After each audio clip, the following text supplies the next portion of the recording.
Welcome back to the Rodcast. We like to call it the Thursday edition, which means it's the football edition because we're getting closer and closer to the weekend, which means it's time for football. As a matter of fact, you got football tonight, Thursday night football. We'll get into that just a little bit and preview that matchup coming up tonight. But also, we'll start diving deep into the Longhorns' next opponent, the Kentucky Wildcats. We'll do that when we go behind the burnt orange curtain. We'll also look at the first availability report that came out yesterday as that pertains to the Longhorns and the Wildcats matchup. We'll do that here coming up momentarily. Mac Brown, big announcement. We all thought retirement was coming. We were all wrong, apparently, about Mac Brown. We'll get to that coming up here in a little bit as well. We'll also start diving into some of the NFL's matchups this weekend. Texans, we'll get into their weekend matchup. We'll also dive into Cowboys a little bit. Why are the Cowboys still doing this? We'll dive into that conversation coming up next hour. We got Rod's rant. We got your usual favorites on the show. What the facts, what the stats. We got who said that. We also got the topic for the big fat poll of the day. We'll examine also how good that Texas defense is. One of my favorite Longhorn analysts did a great breakdown of this Texas pass defense and tried to put it into context about how good they actually are historically.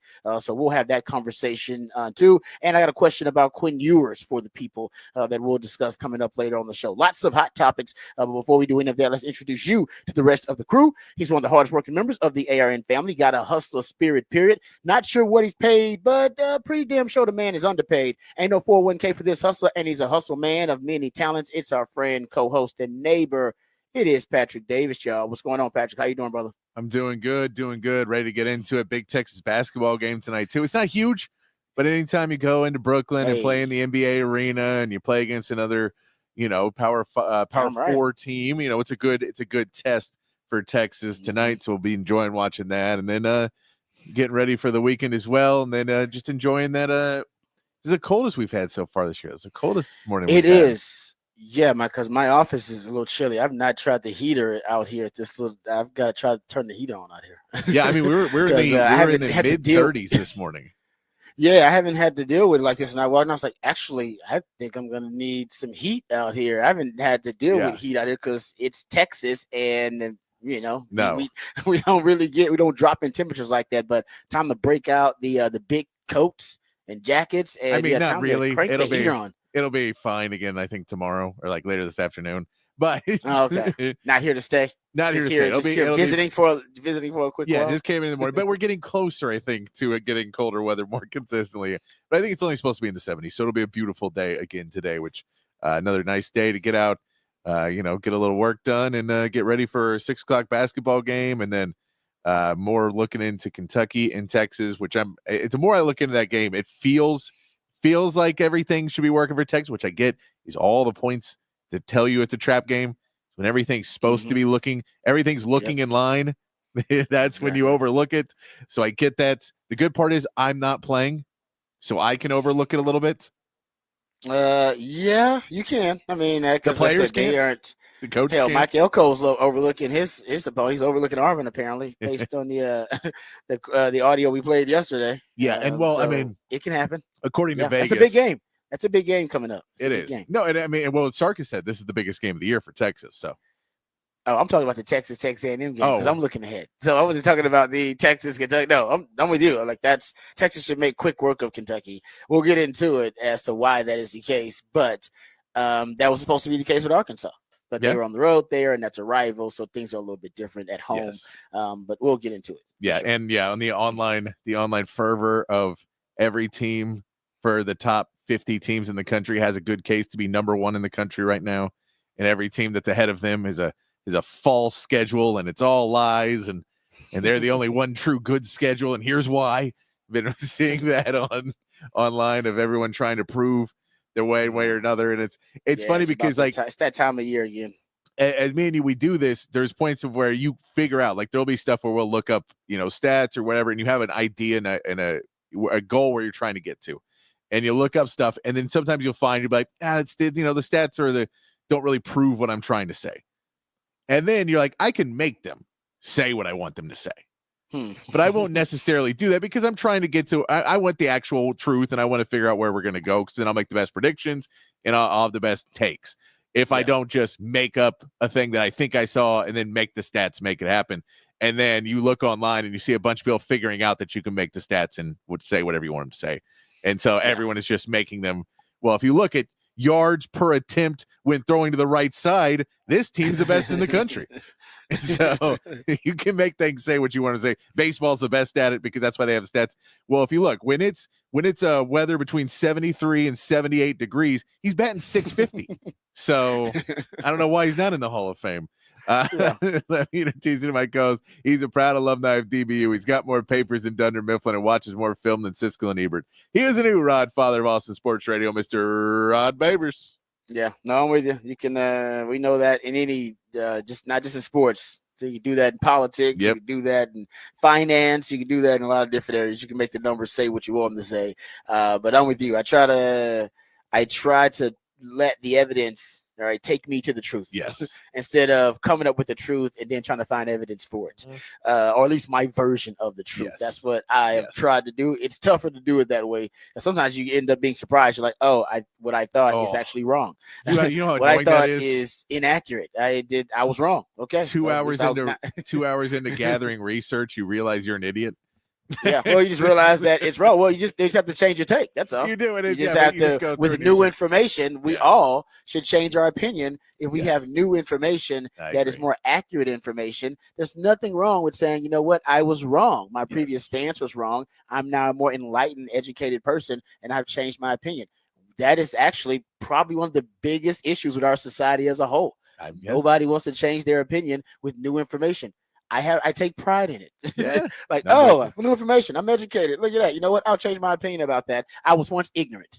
Hey, nothing wrong with admitting that you were ignorant at one time about something, because that highlights now that you are now enlightened and educated about it. So I'm with you, brother. Yeah, it's somewhat annoying when you get 2 hours into that research down that rabbit hole and go, okay, I've been spouting this nonsense for months, and turns out I'm an idiot. I don't know what the hell I'm talking about, but actually, I found a new truth that I can now champion and advocate for. No, I'm with you, brother. Trust me, I've done it numerous times, and I continue to. And I think, like I said, I take pride in actually admitting that I was wrong about something. You got to do it in this business anyway, because, I mean, you're talking to mass amounts of people, and you guys don't forget. Like, hey, man, wasn't you just saying this? You might as well just admit you were wrong and get the new information. I like that.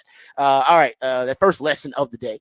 All right, we'll get into some other lessons. We'll dive into some Texas football and talk about the availability report that came out. So we'll talk about the injuries for the Longhorns and for the Wildcats. We'll also dive into this Mac Brown discussion. I was a little surprised when I first saw the headline. I thought, oh, Mac Brown's retiring. He must have laid out the timeline when it's going to happen. Once again, wrong. I was wrong about that. Mac Brown actually wanted to set the record straight. So we have some audio of Mac from yesterday with this story, talking about how Mac is telling recruits that he's coming back for another one at 73 years old. We got to discuss that, about the Hall of Fame, the former Texas coach, future Hall of Fame college football coach, Hall of Fame human being too, but is 73 years old. Man, who's been coaching for almost 50 years, basically. I wonder if it's time. And even he brought it up earlier this year that, you know, he would retire if they didn't, I think, get some of their issues corrected and resolved. I haven't been watching North Carolina football, so I don't know if they got the issues resolved or not. But we'll talk about it and get into it a little bit. We'll also go behind the burn orange curtain and start diving into the matchup and start really looking at the X's and O's, and starting with the Texas offense, because I think that's where a lot of the concern is, but also giving some praise to that Texas defense about how historically good that Texas defense actually is. All right, before we do any of that, let's get the business out of the way. Let's get educated, let's get updated, and let's get informed. First, with all the top stories of the day with my man Patrick Davis and the Horn headlines.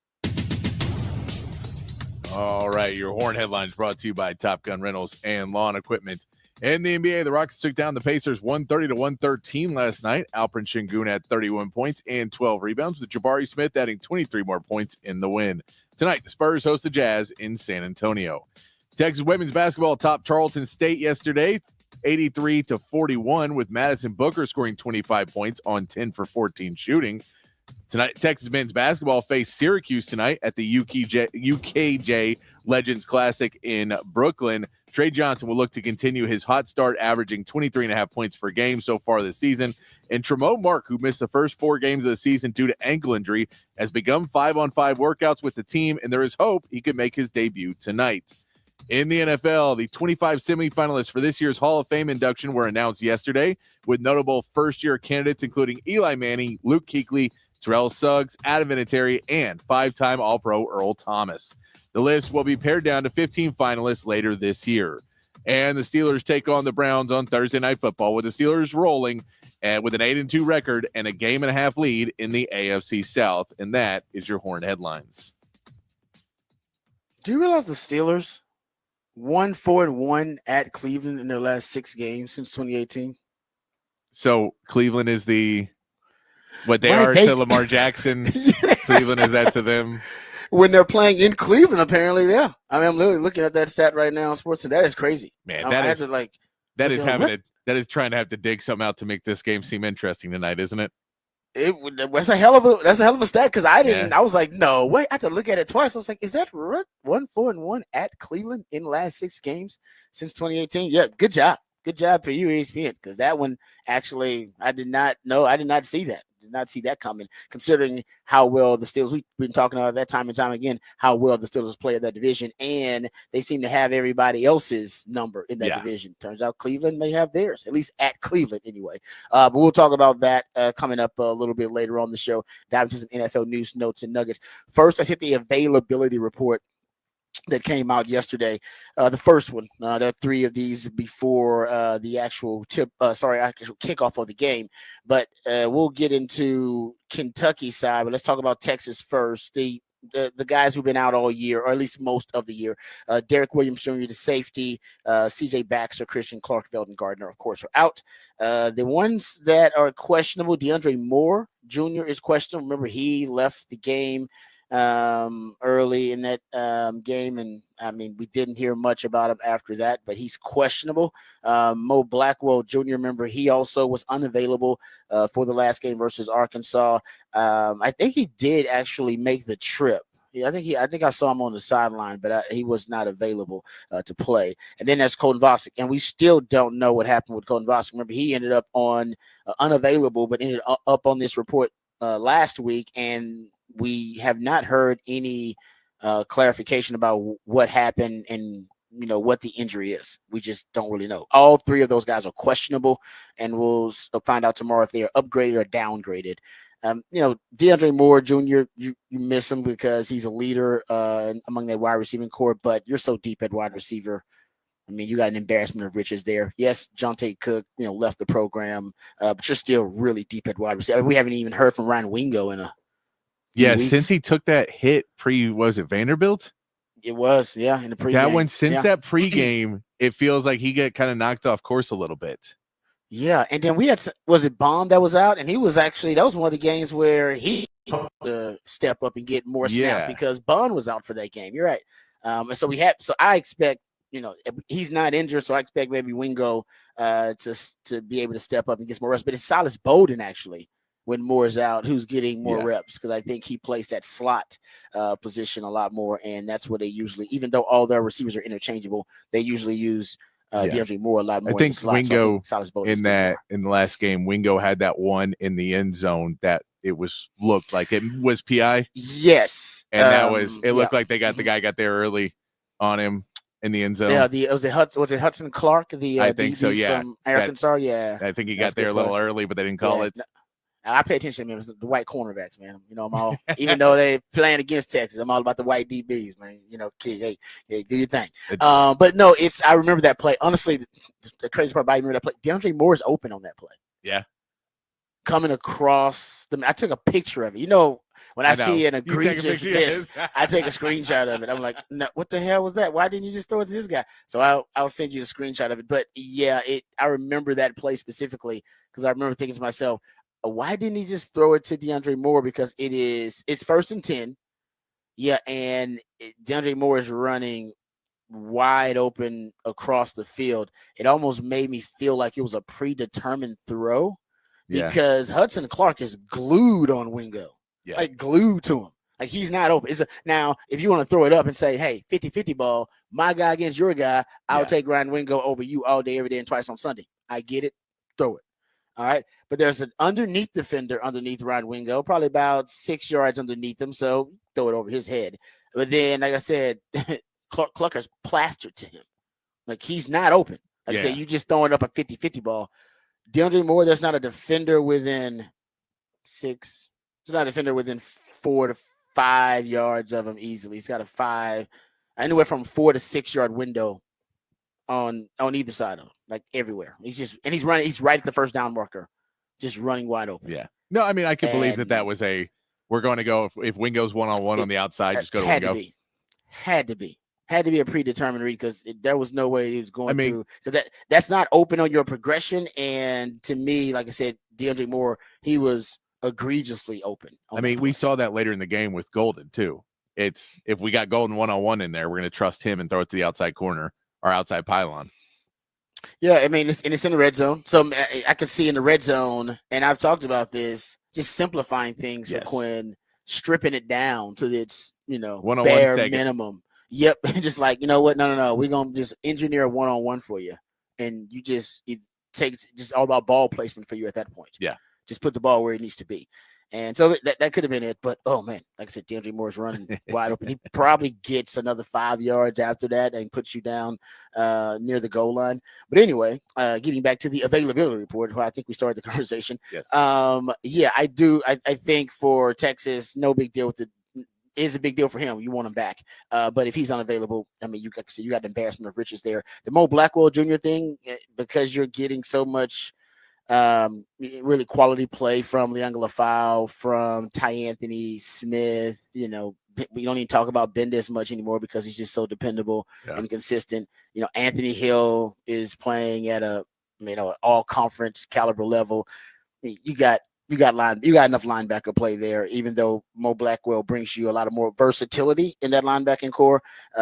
There's no need to panic. And of course, edge, you're really deep. So all these positions that, you potentially are going to be missing guys who are key contributors, you're just deep. You're deep everywhere pretty much while you're a 9-1 team, but especially deep at those spots. All right, Kentucky side of things. Here are all the guys that are out. It's an extensive list.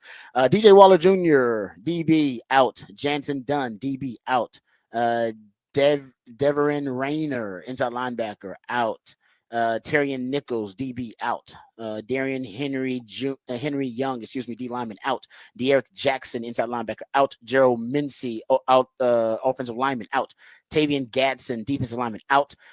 Questionable guys: Cortland Ford, Khalil Saunders is questionable, and JJ Weaver. JJ Weaver is actually a key contributor for him.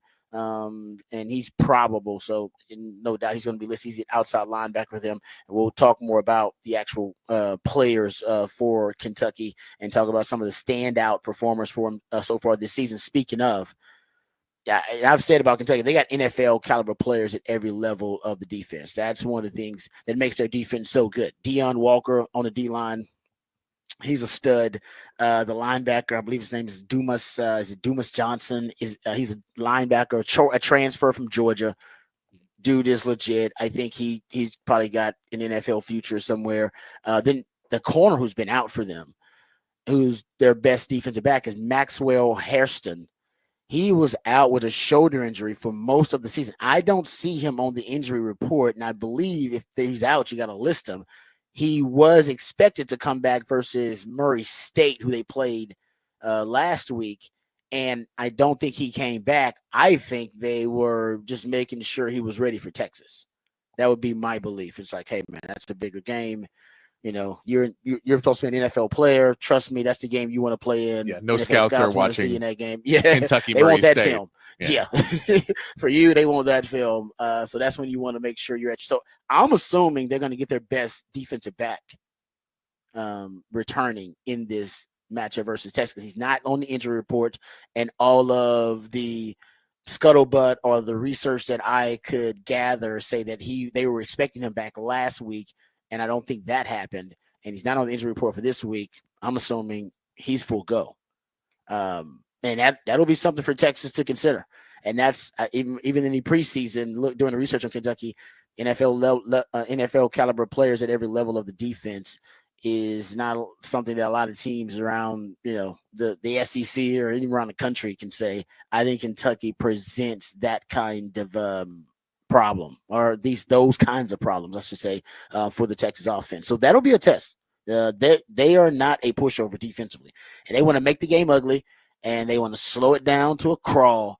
And they are really good at forcing good teams to play their brand of football. They don't win it. They only got 4 wins, but they're really good at. Georgia had to play their brand of football. Hell, they end up beating Ole Miss with that way. They make a lot of teams. They make Tennessee, which is a high flying offense, play their brand of football. That's really what they're good at, in forcing you to play that ugly style. That to me will be the test for Texas. Can you force Kentucky to play your style, which they can't, by the way. They won't be able to play your style. And that being said, they'll end up, imploding, having to abandon all of their game plans and just try their best to survive. They'll get into survival mode. That's what you want if you're Texas. But the fact that they beat Ole Miss 20-17, that's the exact kind of game they want to play.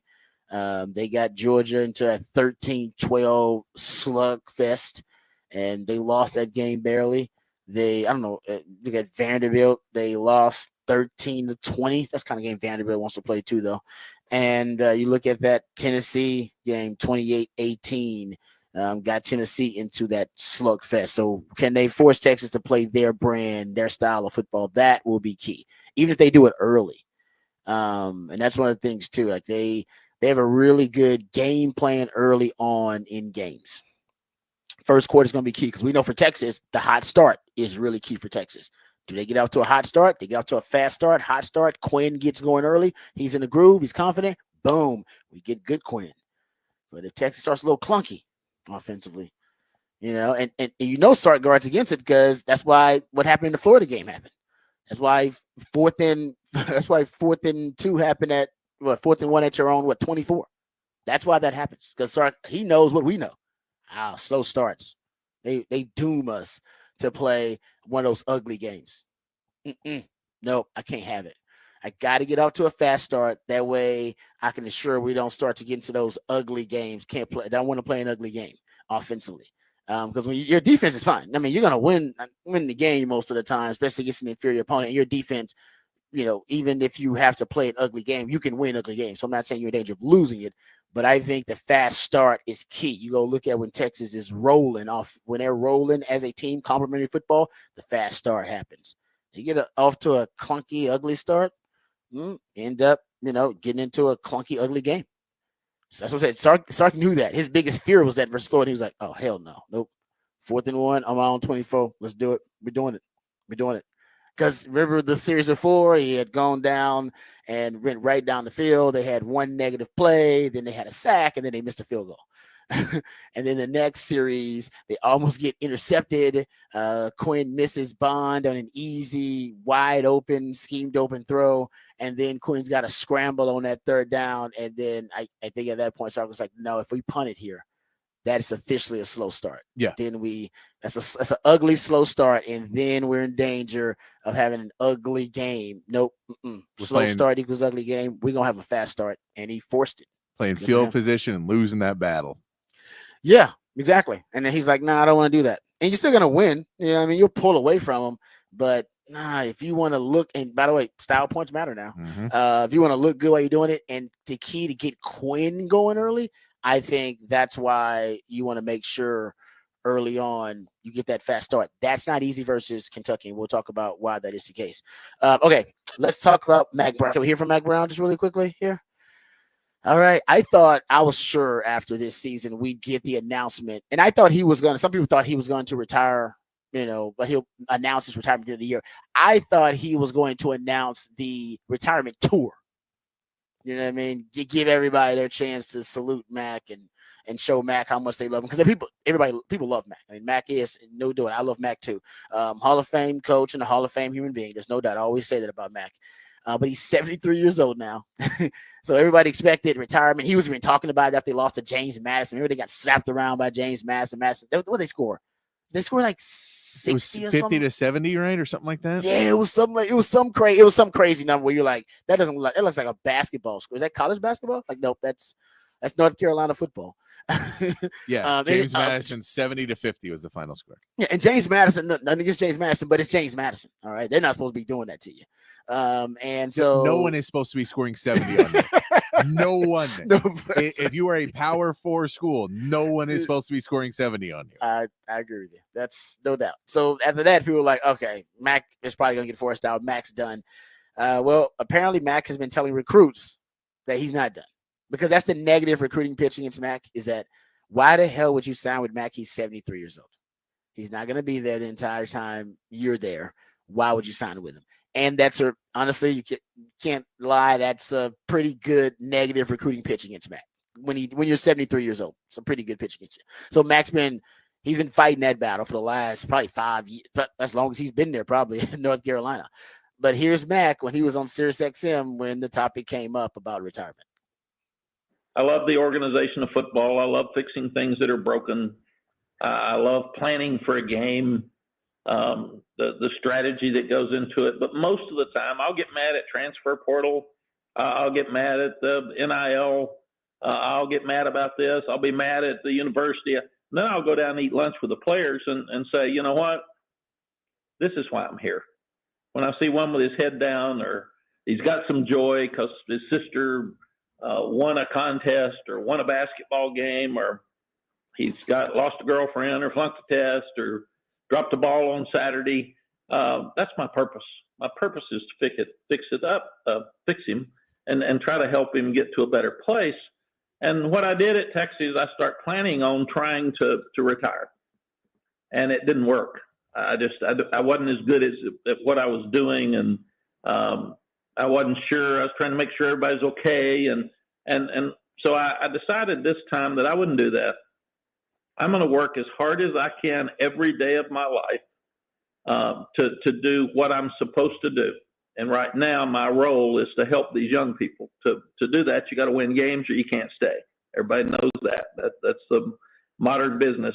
But my job right now, more importantly, is to make sure that these young people are okay and that they're growing mentally, they're growing emotionally, they've got confidence, and they're going to leave our program better than they came in. And that was the promise I made their parents. And I also promised, Sally and I talked about this hard before I got back in, that there'll be a day I'll wake up and say, you know what, somebody else needs to be doing this. I'm not excited about going recruiting. And I haven't gotten to that yet. Wow. 73, he hadn't gotten there yet. Alex said, I love Mac, but I always said this. Mac's kind of a parade or a pine box kind of coach. Like, give me the parade, give me the pine box. He's in it. And he's been coaching guys almost 50 years. I want to say he started in 73. He took us 5 years off to work in the broadcast booth a little bit.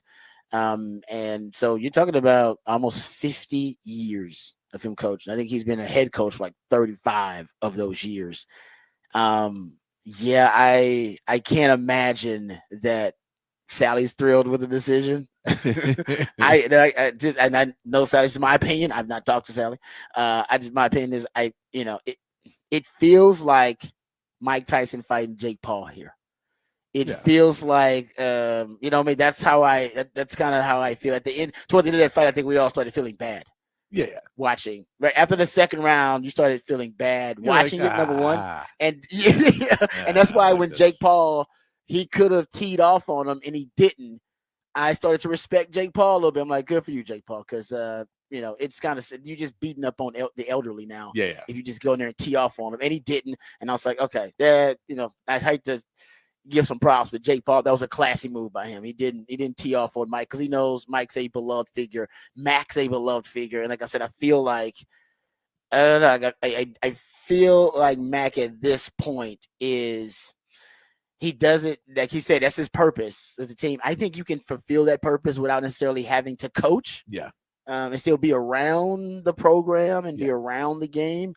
But I don't know if it might be good for them, but I don't know if this is good for Mac. No, I think it's that parade or pine box. I don't know if he'll be there at the end of the year. I don't think they're going to fire him mid-season. He started off the season 3-0. He lost the next 4. He's won the last 3. So he's 6-4 right now. So he's bowl eligible. He's there where he needs to be. I looked up his buyout number. It's like $2.8 million. It's not bad. So it's not something of because Mac's not trying to. He's not trying to make a killing here. No, but that's what I'm saying. So he makes about $5 million a year. Yeah, all said and done. But his base salary is $900,000, which is your buyout's basically that. Mm-hmm. So his buyout's not bad enough that the school he's holding the school hostage for a lot of money by saying, I'm not going to retire. You have to fire me. Because there are certain coaches who have done that in the past where they're like, hey, I'm ready to retire. And then their agent goes, you're giving up $35 million. Oh, never mind. I'm not retiring. And I get that. And I do get that. But I don't think it's that with Mac. The big question is there's always a point, and it's always hard to have it to figure out that time where you have to understand you're not the main character in everyone's story. And when you say, my purpose is this, and you go, okay, but when are you a hindrance to these kids achieving their goals where they could bring somebody else in who could help them win more games and help them progress further and help them get to the NFL better and help them in all those ways. And you can still be a part of it, but at what point are you standing in the way as opposed to being the force to push them forward? And if you're doing it for yourself and not them at a point, then that you're no longer the guy that you're making yourself out to be. You're now standing in the way. And so that line, and I don't know where that line is for Mac, because it may be that there's no one else that's going to step in and do it. There may be. So I'm not saying he is there, but that's where you have to watch, where I know you're in your mind, you're being altruistic, but you're still being altruistic in the sense of you're the main character in the movie for everybody. You have to be the hero because there's not another one. And there will be because when you were coming up, you were that guy. Well, that actually, I think some of that actually was at play, his decision at Texas. Yeah. Right. Because at Texas, at one point, the coach in waiting thing happened. He was willing to step down and Muschamp be the coach in waiting. We all remember that. And then after that, there was always discussion about Max stepping down if the team wasn't good enough. And then you had to fall from grace, a precipitous fall from grace in 2010, and where he had to reinvent Texas football and hire a new staff. And ultimately, I mean, we know this from several reports that, Mac pretty much was the one that put the kibosh on the Nick Saban to Texas thing. That's why that didn't happen. And I understand why, right? Mac didn't think that was best for the program, and he didn't want to do the coaching waiting thing anyway. So Mac, I don't think was going to be on board with the transfer, a peaceful transfer of power. Like he was not in that stage of his career. He's still not in that stage really of his career. I don't know if that stage exists for Mac, right? But the thing about it is when we watched Bob Stoops at Oklahoma, decide to retire and hang it up and then leave the program with Lincoln Riley at the time, and then Baker Mayfield, and his purpose was to try to lead the program better than he found. He wanted to leave it in a good place. And I love Mac, and Mac is a Hall of Fame coach, Hall of Fame human being. He really is. But I do think at times, because of some of the things that you just mentioned there, Patrick, Mac loses sight of trying to lead the program in the best place possible. Yeah. Because he's focused on some other things. And I think we might be at that point now for North Carolina, because there's no way in recruiting when he sits down and they ask him that awkward question, are you going to be here when my son graduates? Are you going to be able to mentor him and coach him through this entire process of 4 to 5 years? How can he say, yeah, of course I will? Yeah. And every coach has a hard time saying that, because you might not be able to control that. You might get fired as a result of it. But in terms of even honestly saying it, if that is not the case, you as a coach at 73, I would think at 73 that you would always be thinking about hanging it up or retiring. But Mac's not there yet. And I don't think they are disrespectful. They're not going to push him out, I don't believe either. They want this to be like I said, amicable, peaceful thing, because they believe Mac's their all-time greatest football coach. Let's put it this way. Yeah. He has to be. But he has to be. I don't even know the research. Of course he is. Well, no, but he's been no, really he is. No, good. I agree. I think he's the winningest coach there. My point is that they want that to be. He's going to have a statue there. And he did. I mean, he around the program forever. 2 first-round draft, Sam Howell wasn't a first-round pick, I don't think, but he put Sam Howell in the NFL. He put Drake May just into the NFL. So he's still putting players into the NFL. That's what I'm saying. I don't think he's that, far off of it, but it is that point of, 3 and 4 Mac Brown was contemplating retirement. 6 and 4 Mac Brown isn't. yeah. That's And just good. point. and so I Yeah. think if you're the point where you're like, well, 3 and 4, Mac Brown doesn't want to do it, then Mac Brown doesn't want to do it. And I get that, but if you're only there because you're winning and you're not really winning, it's only, we're on a win streak, so I'm happy, but we're gonna. Then I mean, that's where you're kind of like, you need to have that drive all the time that you want to be there when you're losing. And those young coaches, when they start losing, they're like, no, dig your heels in more, and you want to go. And I think that's kind of where you got at Texas too, where the losses didn't affect them as much because they couldn't. At a certain point, when you've lost 200 games because you've coached for 30 years, at a certain point, you have to learn how to take losses differently, and you can't live and die on them as much because you'll drive you crazy.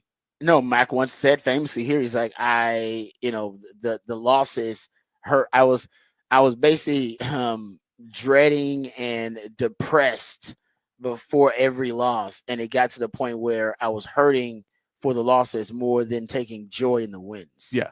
There was more pain in the losses than joy in the wins. And he said that became a problem with him. And I wonder now if he's kind of at that point too, where he's not getting enough joy from the wins, and maybe those losses are really painful, which is why at 3-4, he's like, I'm going to retire. I can't take it anymore. And then 6-4, he's like, I'm good. I'm good, guys. I'm good. So I'm with you. I just want Mac to do what's best for Mac. Yeah. I worry about Mac a little bit. Hell, even here, Mac, my man CB points it out, even here in Texas, Mac aged like that. Those presidential photos, man. It's only 4 to 8 years, but Mac, when he came in, man, I would say he came in as JFK. He was all handsome and young and vibrant, and he left as like Tricky Dick. He was just he was like crotchety and paranoid. And so how long you been here? 35, 40 years? It really was. That's how I was for Mac. So I just want Mac to do what's best for Mac. He's at 73. And Mac's he's a great human being, and he's also a hell of a coach. No, and you just want to be able to get his flowers in his retirement and have everybody love him at the way they should. Because yes, that's why I think that it was kind of a farewell. He wants a farewell tour kind of thing, and he deserves it. And I hope this is kind of what that shapes up to be. And I hope it's not Mike Tyson versus Jake Paul, where everybody's just he's getting whipped up on. Everybody's like, no, we don't want to run it up on Mac. That's just we don't want to beat him by 30. Let's just try to beat James him Madison. You know what I mean? Because they said more. Exactly. See, that's what I don't. Yeah, I think they get. Yeah, you're right. They didn't have any respect for Mac Brown for that. All right, we'll come back. We'll talk about Texas versus Kentucky a little bit. We'll dive into that subject and where this is Texas pass defense stand all time. Nash at Nash Talks Texas did a great breakdown about this. We'll dive into it when we go behind the Burn Nose curtain. All of that and more right here on the Rodcast featuring Patrick Davis. I'm Lifetime Longhorn Rod Babers coming back on the horn.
All right, welcome back to the Rodcast. Time to get to some Texas football conversation as we go behind the burnt orange curtain here. All right, let's talk some Texas, Kentucky. This Kentucky defense, they are legit. I think the Kentucky defense is legit. If you go look at all the metrics, I've talked about some of the players. Deion Walker, he's the linchpin. He is their D tackle, projects as a first round pick or a second round pick, one of the best D tackles in the country. He's a guy that can wreck a game plan. And Texas will have to pay special attention to him. There's no doubt about that. They also, I think, the linebacker. You look at their Dumas Johnson. I talked about him. He is the transfer from Georgia. Right now, is their leading tackler. They also use him as an added bonus player in pass rush packages too, because he's also got 3.5 sacks on the season as well. I think he's a guy that's all over the place. One of their safeties, Jordan Levitt, really good player too. They bring him down. He's got good size, about 6'2". They bring him down into the box and play a lot of games with him, if you will, moving him around, shifting some things around with him. But if you look at every level of their defense, as I said, I think they have NFL players. And Mark Stoops is a defensive-minded guy. Remember, last time you faced a stretch of defensive-minded coaches, that's when the offense hit a little bit of a snag. That's when we started to see the offense get exposed a little bit in pass protection, some of the issues in the running game that started with Oklahoma. Then it was Georgia with Kirby Smart, and then it was Vanderbilt and Clark Lee, and that was that stretch of defensive coaches and defensive coaches. They speak the same language when they're watching film. They're looking at the same things, and I think those coaches saw each other's game plans and took siphoned what concepts that would work best for them or compatible with their defensive strategy and personnel, and then they were to kind of build and compound on those game plans. And I think for Texas, we saw certain trends. We saw certain concepts become problematic for Texas.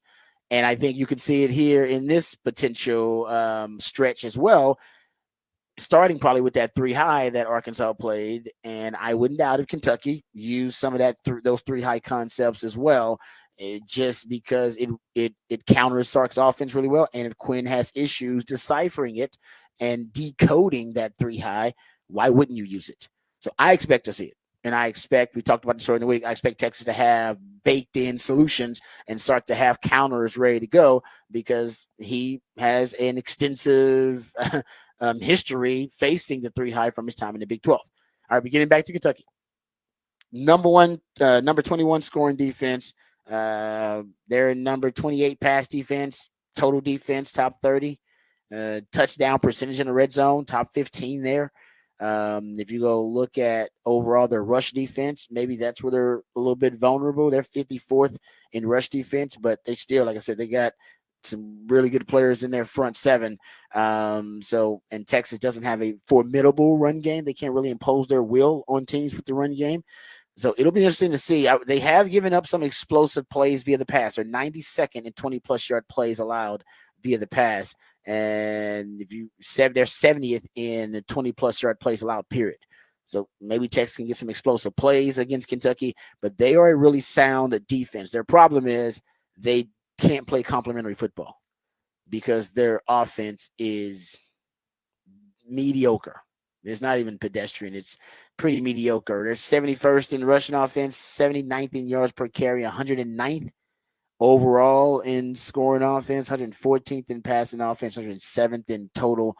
If you look at their total offense, 91st in giveaways, 104th in sacks allowed, 95th in third down conversion rate, 108th in touchdown percentage in the red zone. You get it. All right. They are a bad offense. Yeah, I mean, basically last year they had Ray Davis at running back, and he was single-handedly keeping them in games. Didn't they also have Liam Cohen when didn't they have the OC from Tampa now? They may have had him. Yeah, I think so. Yeah. They remember the guy that's from the Rams. Remember he was there twice, and I want to say he was there last year. Because remember Canales, he replaced Canales. Yeah. because not mistaken. but yeah, the Ray, basically Ray So Davis. it was that combination. No, you're right. That Yeah, combination Ray Davis was like damn 250 yards a game at a point in the Yep. season last year. He was just dominating. And so that was keeping him game because complementary football. If you have a guy who can run for 200, 250 yards a game, yes, sir. Then all of a sudden your defense gets rest. You're moving the ball down the field. You're playing field position. All those things come together. They don't have that push this year. That's exactly right. It's a great point. Yeah. So when they muck it up now, it's just ugly because they're playing their style of football is an ugly style of football. Like I said, they've done really well at forcing teams, really good teams, to play their brand of football. They forced Georgia to play it, and Georgia only beat them by 1 point. They forced Ole Miss to play it, and they ended up putting the upset Ole Miss on Ole Miss. They forced Vanderbilt plays that style anyway. Tennessee only beat them by 10, 28-18. So they're good at that, and we'll see if they can do that against Texas, but it will be on the road. And that Texas defense, which we'll talk a little bit more about later on the show, at playing as well as any defense in the country, going up against now a mediocre offense. I don't know how long Kentucky's defense can keep this game close and keep that Texas offense neutralized. Texas offense will break through at one point. I mean, even against Georgia, they broke through. It will break through. How long can they keep it from hitting its stride or that circle run from happening? Here's one stat to watch. It's the first quarter scoring. Shout out to my man CJ because he pointed this out to me, and I thought, oh man, that's really interesting. Kentucky is 15th in the country in first quarter points allowed per game. Now Texas defense is actually 5th. Texas defense is really good at first quarter points allowed per game. Look at that. We talked about the quick start for Texas, right? The quick start's important to get Quinn off to a good start, to get him in a rhythm, to get him in a groove, to get him confident early. And that's usually when Texas offense can start rolling. When Texas hits, when they start slow, that's usually leads to ugly football, and then Texas playing an ugly game offensively. Sark knows that, which is why he went for it on 4th and 1 from his own 24 versus Florida. So something to watch because they're pretty good. And in the last 3 weeks, they're even better. In the last 3 weeks, you look at it, and Kentucky, 2, 3, 4, 5, 6, 7, they're 8th overall in first quarter points allowed. So how Texas starts in this game will be important because usually that game plan for Kentucky, they're starting out defensively. Their game plan is usually pretty good. I mean, that's because of Mark Stoops, and that's also because of the personnel they have, and they're getting back their best corner, I assume as well. Texas is 10th in the country. Look at first quarter points per game. They're 10th in first quarter points per game, which is not bad. But it's important in this game to get off to a good start against Kentucky. All right, we come back. We'll get into some topics for the Big Fat Poll of the day. We'll also get into your musically themed day of the week. All of that and more right here on the Rodcast featuring Patrick Davis. I'm Lifetime Longhorn Rod Babers coming back on the horn.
Back in the Rodcast here on a Thursday morning. That means it's a new theme Thursday, playing music all based in one theme. And the theme this week, since we are off next Thursday, is thanks.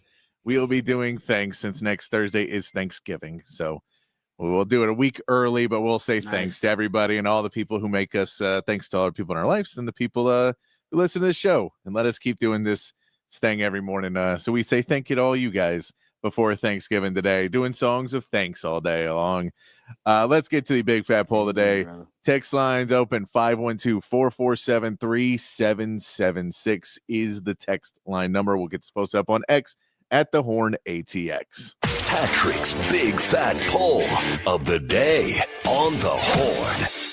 All right, your big fat poll today. One of the other trends I have noticed with Kentucky that kind of goes along with some of the what we were talking about yesterday, that there's a lot of things Kentucky seems to be trending in the wrong direction of. That earlier in the season when they had those tight games with Georgia and Ole Miss, they were a little bit cleaner on a lot of things. They weren't allowing as many rushing yards. They weren't allowing as many passes. Their defense looked better. Their offense looked better. All the things are going. They're all sliding the wrong direction now. But one of the points I was looking at was turnovers. They have not been a great team at keeping the ball. Texas is a great team at turning the ball over and getting the ball back from other teams. This is a Kentucky team that allowed two turnovers to South Carolina, only one to Georgia, none to Ole Miss, but two to Vandy, 3 to Florida, 2 to Auburn, 3 to Tennessee. So a lot of turnovers recently. Even the Murray State game, they allowed 2 turnovers in that game as well. Brock Vandagriff, their quarterback, has 7 interceptions on the year and 2 fumbles. So he has been a turnover machine as well to an extent. So the question of the day, how many turnovers will Texas force against Kentucky? How many turnovers will they get on the board against this Kentucky team? I'll go 0, 1, 2, and 3 plus. So I won't go crazy on it. But I think this is a Kentucky team that does turn the ball over. If Texas does get a fast start and they have to throw more, Brock Vandagriff does throw some interceptions. Oh, he's got 7 on the season, I think, something like that. 9 touchdowns, 7 interceptions. Yes, and 2 fumbles. Yeah, that's not a good sign. Not against this defense. No, not with the way they're playing. I think they'll get at least 2. Yeah, I think 2 is the 1 or 0 at this point feels low for what Kentucky has been doing their last 4 SEC games. They've had at least 2. They've had 3 in 2 of their last 4. 2 feels like the sweet spot. But like I said, they could go. Who knows? This defense could go off. But 2 feels like it's about right, considering how well this defense has played recently. I'm going to go with 2. All right. So you think Tex Excalibur is going to get stabbed 2 balls in the game? Yes, get 2 of those in the game. Yeah. Now how they come, I'm not sure, because it could be. I'm thinking more interceptions, just because I know they run the ball a lot. They do. They're a run first team pretty much. But it's, as you point out, it's Vandagriff who is the risky option here. Like he's not careful with the football. His ball security needs some work. So I'm going to go with interceptions. And the secondary, we'll talk about it later, but the pass defense, guys, you're talking about the best pass defense in the country. And we're talking about historically maybe one of the best pass defenses of all time. 15 interceptions and 3 touchdowns through the air allowed. It's crazy, man. It's crazy. It's a ridiculous number of interceptions to touchdowns allowed by this defense. So that's what I'm saying. I want to see what you guys think. If you think this is going to be a even more than, I think 2 is kind of the sweet spot, but we'll see how many of you guys think it's going to be 3+ and how many of you guys think that maybe Kentucky plays a really good game, plays like they're going to play against Georgia or Ole Miss when they were playing better in the earlier season. Teams we know can turn it back on at a certain point, and when you play a big team, you go on the road sometimes, you figure out a lot of things, you get extra prepared. They played Murray State last week, so they were probably, at least their coaching staff, getting ready for this Texas game as well. Not a bye week, but trying to get the team a little bit more ready for it. So let me know what you guys think. How many turnovers will Texas force against Kentucky? Texas has 22 takeaways on the season. Only 5 teams have more. Texas has 15 interceptions, leading the SEC, and only 6 teams have more interceptions than Texas does at 15. It's pretty damn good. So I'm going to say interceptions because they get a lot of interceptions, and Vandegrift, he throws it up a lot, and they have weapons in the passing game. Dane Key, which we'll talk about, he's their leading receiver. He's a good player.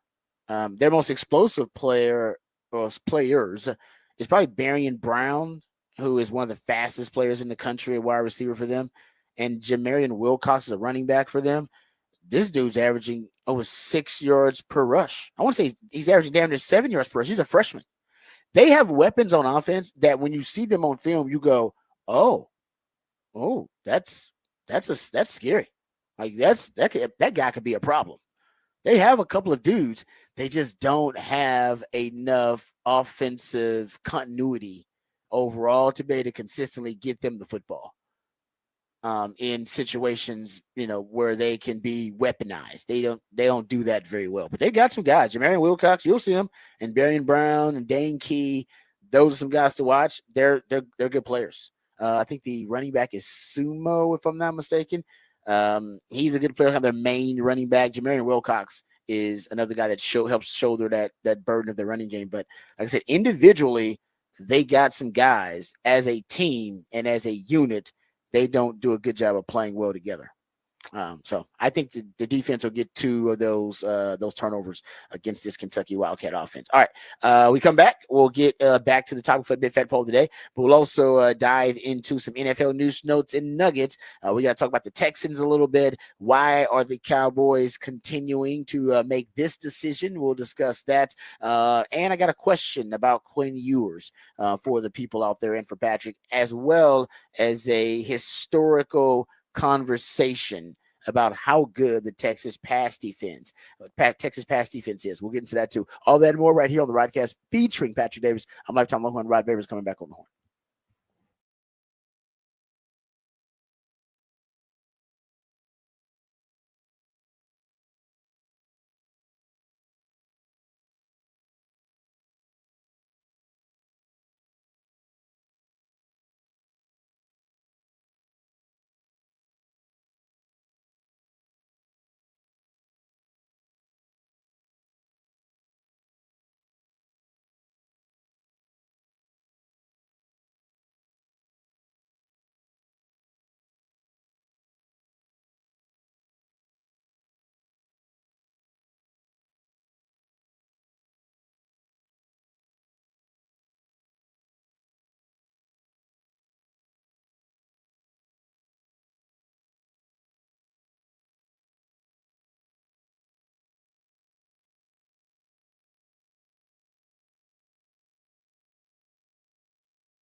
Welcome back to the Rodcast. It is a Thursday edition of the Rodcast, but know what that means? That means it's a new theme Thursday edition of the Rodcast, and my co-host, the Idillionaire Patrick Davis, who comes up with all the musically themed days of the week, does a great job for us. And on a new theme Thursday, he comes up with a new creative theme, usually related to some pop culture event, some anniversary happening, some very, very special date, and he's actually celebrating Thanksgiving a little bit early. So very thankful because obviously we won't be here on Thanksgiving. We'll be celebrating with the rest of you, of course, hopefully celebrating with friends and family. So all the songs are referencing thanks and thankfulness in some way, form, or fashion. So we appreciate Patrick hooking us up there. He also hooks us up with the topic for the big fat poll of the day, which is we'll get posted for you at the Horn ATX on X. Patrick, what is the topic for the big fat poll of the day? Big fat poll of the day. How many turnovers will Texas force against Kentucky? We said 0, 1, 2, and 3 plus. I got 2. I figured two's a nice safe number for this Texas. But I do feel like they're getting more turnovers. Maybe I'm wrong, but I feel like they're more opportunistic lately, or maybe they're just making more splash plays overall. But I think you can count on them, just their prowess alone, getting them a couple.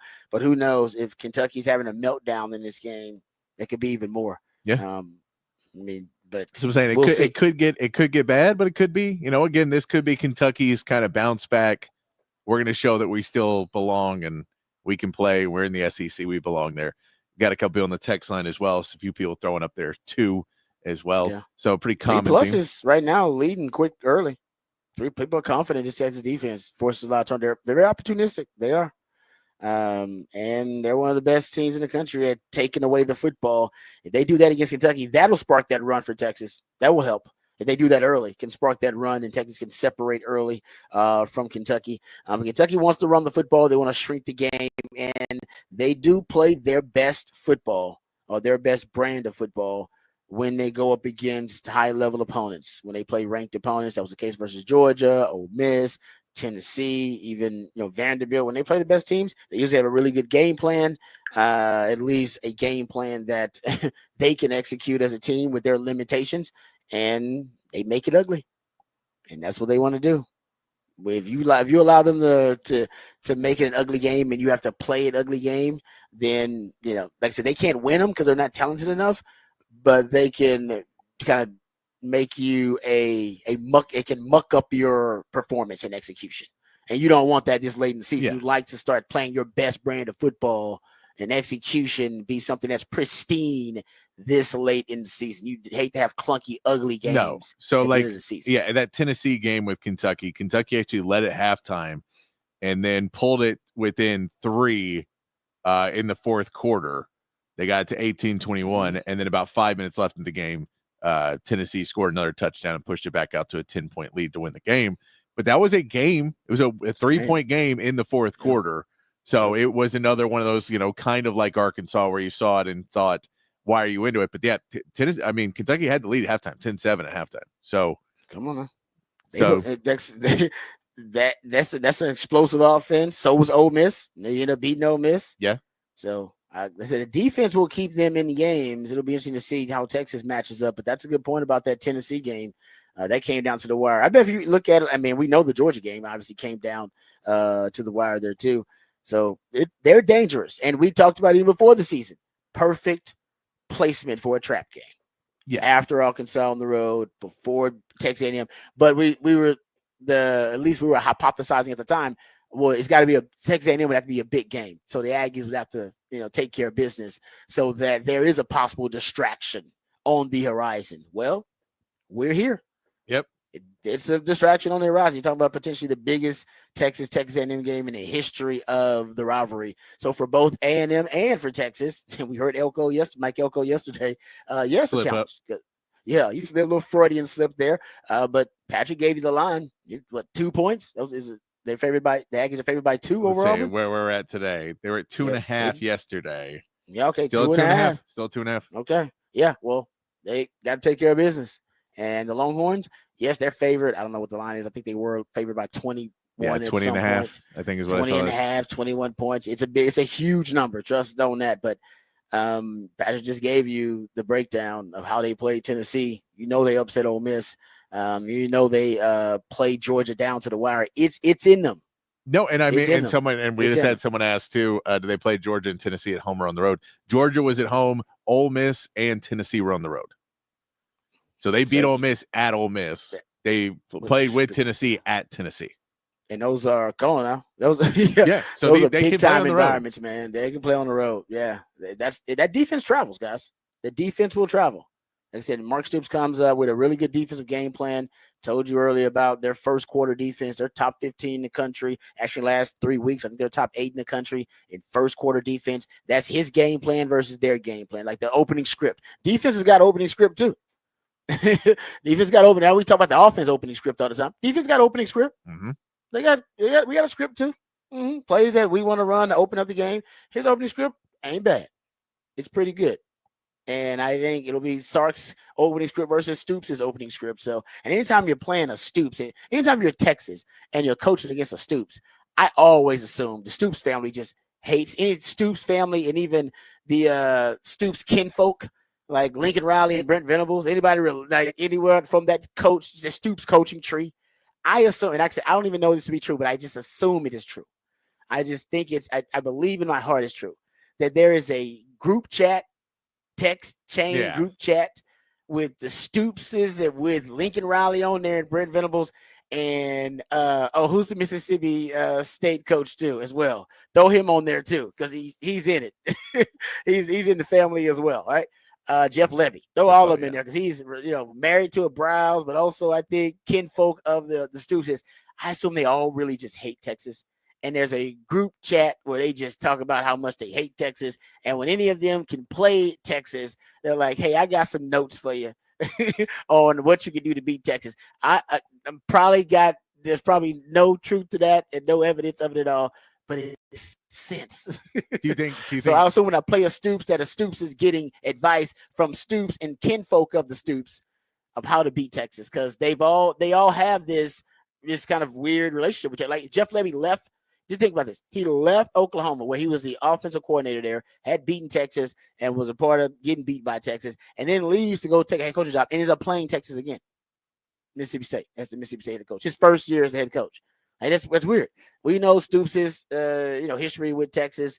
Brent Venables and his connection with Stoops and Bob Stoops has hated Texas forever. I think anytime there's a Stoops coaching against Texas, that it is a family affair. That's just how I believe it's to be true. It's a family affair. They all kind of contribute. Like, oh, it's Texas. Yeah, man. I'll help you out with that. Do you think Mark has been withheld the Thanksgiving invitation until after this week? Like, you're not invited if you don't play. If you don't play well against Texas, you're not even invited. We don't want to. Yeah, don't embarrass yourself against Texas, man. We gotta, We're not telling you where we're all gonna be until after this game. Yeah, they've taken Brent Venables off the chat after the last couple of games. They're like, nah, man, I don't like that. He's gotten blown out twice, and he did win one. It was like, we don't like the blowouts against the Texas squad. But anyway, so Mark Stoops, I think he'll have a good game plan for Texas. And as Patrick mentioned, this is when they play their best brand of football. It's when they go up against a ranked opponent and a high-level opponent, and Texas checks those boxes. So we'll see if they can put it on. And there have been teams that have put it on this Kentucky team, but like I said, they seem to rise to the occasion when it's a big time opponent. All right, we'll talk more about Texas Kentucky, of course, and preview that matchup. We'll get back to some Texas conversation. I want to talk about that defense, the pass defense as well. Got a question about Quinn Ewers for you guys, but before we do any of that, let's get the Horn headlines in. So let's get educated, let's get updated, let's get informed with all the top stories of the day with Patrick Davis and the Horn headlines. All right, your Horn headlines brought to you by Top Gun Rentals and Lawn Equipment. In the NBA, the Rockets took down the Pacers 130-113 last night. Alperen Sengun had 31 points and 12 rebounds, with Jabari Smith adding 12 more points in the win. Tonight, Spurs host the Jazz in San Antonio. Texas women's basketball topped Tarleton State 83-41 yesterday, with Madison Booker scoring 25 points on 10 of 14 shooting. Texas men's basketball faced Syracuse tonight at the UKG Legends Classic in Brooklyn. Trey Johnson will look to continue his hot start, averaging 23.5 points a game so far this season. And Tremont Mark, who missed the first 4 games of the season due to ankle injury, has begun 5-on-5 workouts with the team, and there is hope he could make his debut tonight. And the NFL, the 25 semifinalists for this year's Hall of Fame induction were announced yesterday, with notable first-year candidates including Eli Manning, Luke Kuechly, Terrell Suggs, Adam Vinatieri, and 5-time All-Pro Earl Thomas. The list will be pared down to 15 finalists later this year. And the Steelers take on the Browns on Thursday Night Football, with the Steelers rolling with a 8-2 record and a game-and-a-half lead in the AFC South. And that is your Horn headlines. It's a good question. Is Earl Thomas going to make it as a first ballot Hall of Famer? I don't know if first ballot. I don't know. There's some other names that are still on there that feel like. Yeah. No, I'm with you. I think he is a Hall of Famer though. Oh yeah, I do too. I don't think Famer. first, just because that's only that the list I gave is only first timers. There's also some other people that are on there that'll probably get in that are still available that are also not first timers. So you got to go a couple of those, and then you throw in a couple first timers. The big one that everyone keeps asking is Eli Manning a Hall of Famer? Yeah, of course he is. No All Pros his entire career. Never made an All Pro. He's a Manning, and he beat Tom Brady twice. The Hall of Fame.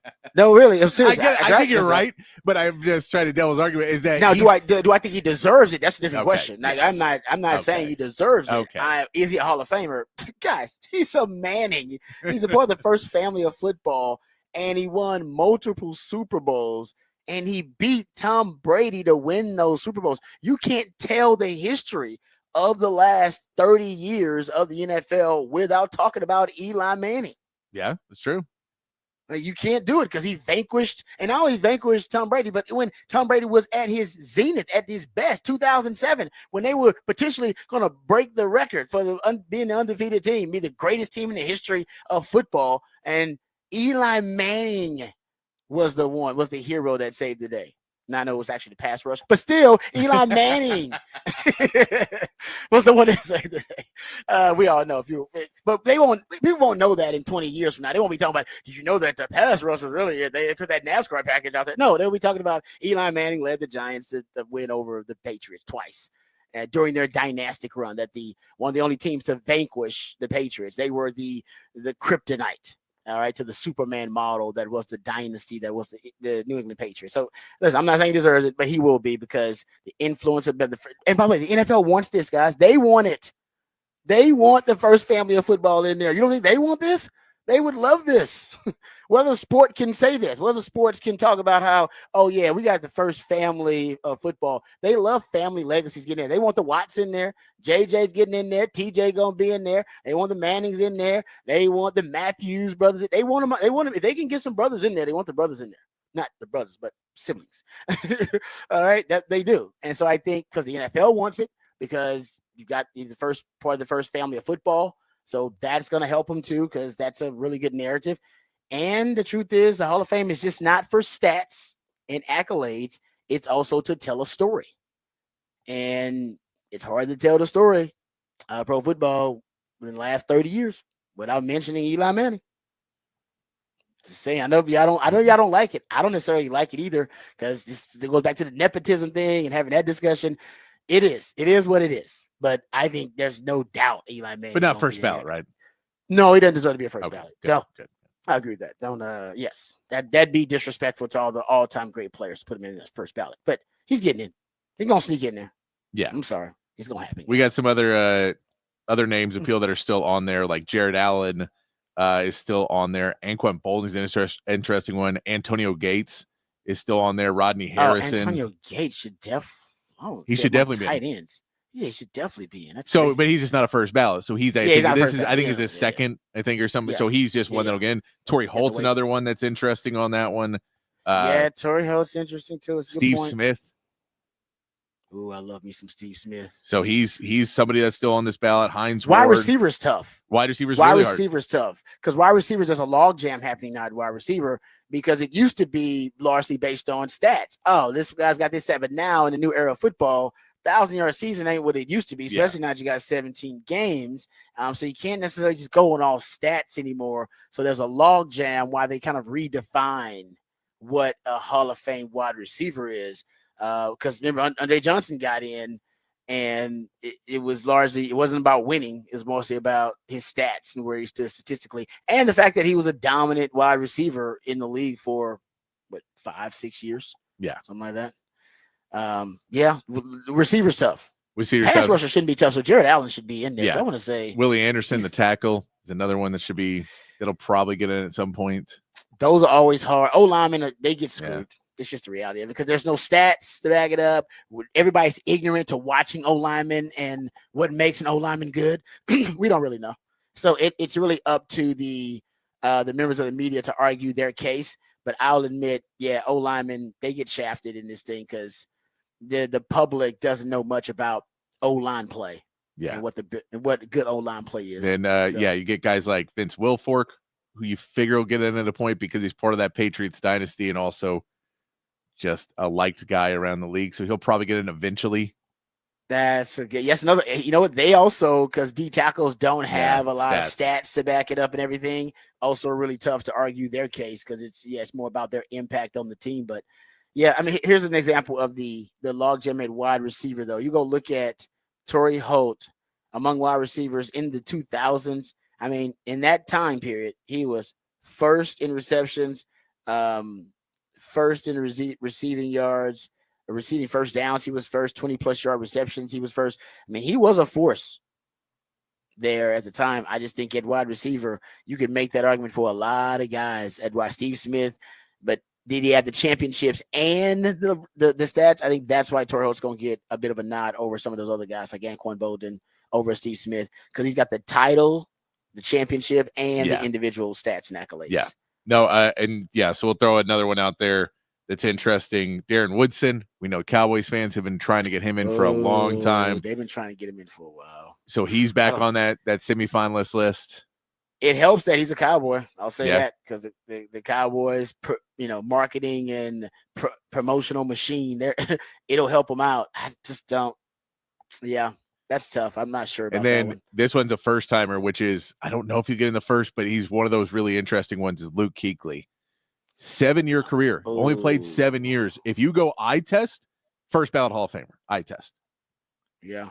But the question is, did he get enough stats? Did he get enough of all that in 7 years to be able to say that he's a Hall of Famer first ballot? I mean, he has to be anyway at some point because he was the best middle linebacker for like five seasons. Yeah, he got that Patrick Willis thing. Patrick Willis did that. Yeah. He retired early, and he just made it in, right? That's true. He just put Patrick Willis in because they were like, dude, he was just too good. He was the best linebacker in the league for a 4 or 5 year stretch, even though he cut his career short and decided to retire early. I'm with you. I think Kuechly's got that kind of case. Yeah. I think he's got that kind of case. There's no one who played either with him or against him that doesn't say that he was insane on the field. Yeah. During his time period, this is where he ranks among all linebackers during his tenure in the league. First in tackles among linebackers. First in tackles, first in interceptions, tied for first in fumble recoveries, second in tackles for loss, and fifth in snaps played. Yeah. Because it's about your era. Yeah. Right. That's really what you kind of it's comparing you to your peers in your era. And you go look at that's why you start looking at a guy like Andre Johnson. That's why he makes it because it's like, well, where was he compared to his peers in that era? And the same thing with Kuechly. I think Kuechly, I'm with you. I don't know how, there's no argument to me, a valid one against him being a first ballot Hall of Famer. I mean, his awards by season because you're right. He cut his career short. Rookie of the year. He was Defensive Player of the Year and First Team All-Pro in 2013. So Rookie of the Year in 2012, Defensive Player of the Year and First Team All-Pro in 2013, First Team All-Pro in 2014, First Team All-Pro in 2015, Second Team All-Pro in 2016, First Team All-Pro in 2017, First Team All-Pro in 2018, Second Team All-Pro in 2019. He's literally the best. He was the best or, second best at his position every year that he played the game. So that guy, I'm with you. He's in. Linebacker is a little easier, I think, to define, and I said this about what you said. Jared Allen's there. I don't know why. Yeah, Jared Allen should be in. I think. Yeah, he's been a semifinalist 5 times. Yeah, that's crazy. If you look at is Terrell Suggs in there? This is his first year, I believe. So he's okay. So this is his first year as a semifinalist. Okay, so every other play, if you look at all-time sack leaders. This is since 1960. He didn't come official stats till like the 70s. So they kind of go back unofficially here on Pro Football Reference. Every player ranked in the top 11 all time in sacks is in the Hall of Fame. And then you get to Terrell Suggs at 12. And then after him, DeMarcus Ware at 13, he's in. Richard Dent, 14, he's in. John Randall is tied with Richard Dent, he's in. And then you get to Jared Allen, not in. And then Ricky Jackson after him at 130. Ricky Jackson and Jared Allen are tied at 136 sacks, and Ricky Jackson is in the Hall of Fame. Yeah. Carl Eller is in, and he's got 133. Basically, everybody around Jared Allen is in the Hall of Fame except for Jared Allen. Like I don't get that. I don't know. No, what he the hell. could. Yeah, so he I could don't go know in. I don't know who he upset. He did. I don't know. Somebody just out to get Jared Allen. No, That's I feel like this year you're probably Luke Kuechly and then Adam Vinatieri are probably both going in, and then other than that, you can make cases. Yeah. Ooh, if Terrell Suggs gets in before Jared Allen, then we know that something's going on. They just don't like Jared Allen. Yeah, I mean, I'm serious, right? Because it's the media arguing your case usually. Yeah. And I think it's your local media arguing your case. Remember, like John McClain did it for Andre Johnson. I think that's a big part of it. I think once they get down to the, they narrow it down to the finals, everything, then I believe they literally are they're debating it. You have people like arguing their case, and they're not arguing his case very well. No, I mean, maybe I would just say, look at the guys around him. Everybody ranked ahead of him in sacks is in the Hall of Fame. Everybody behind him is in the Hall of Fame. So what are we doing? No, I don't know if it's because the last couple of years of his career, he went to some other teams and wasn't the same guy. But you're like Kansas City Chiefs and Minnesota Vikings, Jared Allen's in. Yeah. Like that, Jared Allen gets in. So the Bears, Jared Allen, I don't know if he gets in. Remember that Jared Allen? I was like, Carolina Panthers, Jared Allen doesn't get in. I don't know about that, Jared Allen. So maybe that's what's holding him back, or maybe that's what people just have this bad taste in their mouth because the end of his career. But could be, but yeah. I don't know. So yeah, I don't know, but we'll get into. They went to the finalists. We can start arguing that, and I think Earl Thomas should be. I don't know if he's not a first ballot, but I think Earl Thomas should be in. What's hurting his case now is the recent off the field issues that he's had. Is probably hurting his case a little bit too, because a recent memory of Earl is not a very fond and favorable one. Okay, so there you go. I don't know why we got in some Hall of Fame discussion, but we did. How about let's talk about the Texans just a little bit here, and then next segment we'll dive into some other NFL news, notes, and nuggets. We'll get back to talking Texas, Kentucky here too. But the question is now with Nico Collins back for the Texans, now that C.J. Stroud's got his number one guy back, will C.J. Stroud start to bounce back a little bit as well? Because the truth is, since week 6, since week 6, that was a stretch that he played without Nico, and the offensive line started to become exposed. And I do think the two things could be, related. Causation isn't correlation, that kind of thing. But since week 6, amongst passers with at least 100 dropbacks, CJ Stroud ranks. This is amongst NFL quarterbacks with at least 100 dropbacks since week 6. His passer rating is 30th. Yards per attempt 26th. EPA per dropback 30th, and completion percentage 38th. So the hope is that when you get Nico Collins back into the mix, that now CJ Stroud starts to bounce back a little bit, and that the offensive line, I think, has, at least the last game was one of their better games. Actually, you had your first pressure rate under 40% in a month. So that's good for the Texans. Got to get that pressure rate back under 40% so that CJ Stroud can now start to, play from the pocket with a little bit more, I say with a little less pressure and without the duress that he's been dealing with for the last month. So that's a good thing for the Texans. Also, and this is maybe my favorite stat for the Texans right now defensively, because I think the Texans, they're dealing with, these Texans fans dealing with some of the same things Texas fans are dealing with. That our perception was that the offense was going to lead the way. The offense would be elite. Remember everything Texas did in the offseason? Joe Mixon and Stephon Diggs. And, remember what Tank Dell did before he got hurt? Oh, Nico, man, he's going to pick up where he left off. CJ.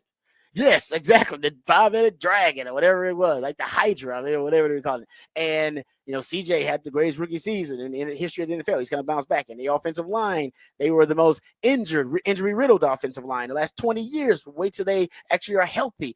And so the perception was, and the belief was, that offense is going to be elite. Ooh, it is going to be a problem for the rest of the NFL. And actually, it's been more of a problem for the Texans than it has been for the rest of the NFL. Bobby Slowick struggled a little bit, and CJ, it's no sophomore slump, but CJ's not in the MVP conversation like we all assumed he would be in his second year, and definitely hasn't taken the next step. But like I said, I don't know if there's been a serious regression. You had the injury to Stephon Diggs. Joe Mixon is, I think, probably been the most consistent of those preseason, really kind of the preseason hype that we threw out there about all these different players and how they're going to contribute and how productive they're going to be. He's probably the one that's him and Nico have lived up to it, but then Nico had the injury. And Joe Mixon had the injury. Joe Mixon had the injury too. You're right. Those are the only two guys I think that have kind of lived up to the preseason hype. And Stephon Diggs, of course, ends up being out. So my point is, the offense is just not what we thought it was going to be, and it's not the identity of the team. The defense is the identity of the team. Yeah. And how opportunistic they are. My favorite stat about the defense is they are leading the NFL right now in havoc plays. They are the most havoc-minded defense in the NFL, and I love that because that havoc plays are splash plays by the defense, by forced fumbles, tackles for loss, fumble recoveries, interceptions, PBUs, sacks, whatever. It's a big splash play by the defense. That's a havoc play. And the Texans are leading the NFL in havoc plays. And also, if you go look at the highest rate of havoc plays by players, so havoc play leaders in the NFL, the Texans are the only team. They have the most players on the havoc play leaderboard. Jalen Petry's up in the top 10. Derek Stingley's in the top 20, and so is Will Anderson in the top 20. In terms of havoc play leaders. They're the only team with 3 players in the top 20. There is, I think there's one team with 2 players in the top 20. But they're the only team with 3 players in the top 20. The Colts actually have 2 players in the top 20. Kind of wild. But anyway, but I digress. And then you got Danielle Hunter, who's leading the NFL in pressures right now. He's just a madman. Like he's just, he really is playing like one of the best edge rushers in the NFL. And Will Anderson and Danielle Hunter, they make up the best edge rushing duo in the NFL. And by the way, Will Anderson did practice, I believe, this week. So I think they're expecting Will Anderson back and Kamari Lassiter. Both of those guys may be expected back. Yeah, think about what this defense did last year. And they've been missing a lot of guys. Been missing some guys with injuries on this defense, and yet still the defense is, you go look at it, they're 5th in turnover margin, the team is, but the Texans are 2nd in takeaways in the NFL. They're only behind, but they're 1 takeaway behind Buffalo and Minnesota to the lead in takeaways. And the defense made Josh Allen, who right now I believe may be the leader, odds-on leader to win MVP right now. I believe after his performance beating Kansas City, I believe they in the MVP board, at least the odds for MVP, that he shot up the leaderboard there. Remember what the Texans did to him? Anybody remember what the Texans did to him? I did. That was impressive what they did to him. Right? Didn't he have like one of his worst games as a pro, if not his worst game? Yeah, I mean, it was awful. It was awful. It was horrible. And then we saw what they did to Jared Goff, who also, I don't know where he is in the MVP running, but I imagine he's like in the top 4 or 5. Yeah, I think he's 3rd. He's like 3rd. So you're talking about 2 of the top 3 leaders in MVP odds right now. The Texans defense had a game plan that made both of those guys look mediocre and pedestrian and have their worst games arguably in their careers. Yeah, I mean, a 5 interception game for Jared Goff. Josh Allen goes 9 for 30 for 131 yards and a touchdown, averaging 4.4 yards per throw. I mean, historically, and then he ran the ball. He's got 54 yards running too, so he did okay running. But 9 for 30 was the number there. 9 for 30. That's Anthony Richardson numbers. Not good. Exactly. We'll talk about Anthony Richardson though. He actually looked good. He did look good. But it was. I mean, you talking about all-time. That was an all-time bad, horrible performance by Josh Allen, and you got one from Jared Goff. That's how good DeMeco's defensive game plans are, guys. How good the defense is. It's legit. The defense is ready to go compete with the Bills and with the Chiefs. Yeah, the offense ain't. I mean, and they haven't been together super healthy because Danico Autry started to come back, and then Anderson went down. And then remember that Christian Harris has been hurt all year. Christian Harris has been hurt. Lassiter went down last week, and that was the one touchdown was Okudah, who would probably been Lassiter if he's in there. That's actually right. He wouldn't be in there. That's the only reason he was in there. And they came after him. Smart by Dallas Cowboys. So to me, that kind of reminded me of the Texas team, though, right? We all thought, oh, look at all them wide receivers. Quinn's coming back. O-line is loaded. That's a Joe Moore award-winning offensive line. Oh, man, who knew Gunnar Helm was going to be one of the best tight ends in the country? Oh, man, Texas offense is about to be elite. And they're still good. They're top 20 offense. It's a top 20 offense. We're crying from a yacht about the Texas offense. But ultimately, I think the Texans fans and Texas fans are dealing with the same, right? They have to deal with the same like reprogramming, if you will, of our expectations for these teams that we thought, oh, offense is going to be amazing. Quarterback play is going to be amazing. Offensive play calling is going to be amazing. And it's not bad, but it's the defense that is the identity of these teams. Their defenses are playing at an elite level, not the offense. No. And so it's tough for us to accept the ugly ducklings. Well, as I pointed out earlier this week, it's hard for us to accept the ugly duckling because we're looking at the Texans. Now the Texans, they are ugly in a lot of ways in pass protection. But I'm just talking about the the expectations that we had. I think we got to flip those. No, especially for the Texans. But I think that's the point is you look at that and you go, well, if we're gonna have that defense, we just need our offense to be as good as the Chiefs. Just that Chiefs, not great, but they win games offense, and they seem pretty far away from that. They look like they could be really explosive, but just consistent is not the word you can use about that offense. And that's the difference of the Chiefs are led by defense now, but they are winning. And the Texans are led by defense, but they're just losing too many close games. They're in way too many close games. See, offense isn't pulling it out at the end of these games. Yep. No, I'm with you. They were asking, I think I heard someone having the conversation about CJ Stroud. Would you take last year's CJ Stroud or this year's CJ Stroud? They actually have been pretty similar. The biggest difference in last year's CJ Stroud, this year's CJ Stroud is really, first of all, 28 fewer pass attempts through 11 games this year compared to last year. And your completion percentage, 63.6, 63.4, pretty much the same. Because of the 28 fewer pass attempts, you do have like 500 fewer passing yards. So I think that's connected. But touchdowns, 19 touchdowns last year at this point in the season, 12 at this point in the season, 5 interceptions last year at this point in the season, 7 interceptions. So touchdown interception ratio says last year CJ Stroud was much better. You were going down the field 8.4 yards per attempt last season. Now you're at 7.2 yards per attempt. You were sacked 26 times at this point last year with the most injury-riddled offensive line in the NFL in the last 20 years. And now you've been sacked 35 times. That's the one thing that makes no sense. No. Makes no sense at all. The fact that last year they were the most injured offensive line in the last 20 years in the NFL. And this year they're way healthier and yet worse than they were last and you have a year. run game this year. And you got a run game. And you had no run game this year. Makes no sense. It makes no sense. It makes absolutely no sense. I get he's holding the ball too long at points, but even with that, it's something has to change at a point. Something's got to change. And that's where, I'm not the fire Bobby Slowick, but I am the Bobby, you need to start catching up a lot quicker. Yeah. Your progression is a problem right now because you are progressing extremely slow. And so this offense cannot progress at all. And the players in it cannot progress because you are still a rookie. Mm-hmm. And so CJ Stroud cannot overcome becoming a rookie because his offensive coordinator is still a rookie.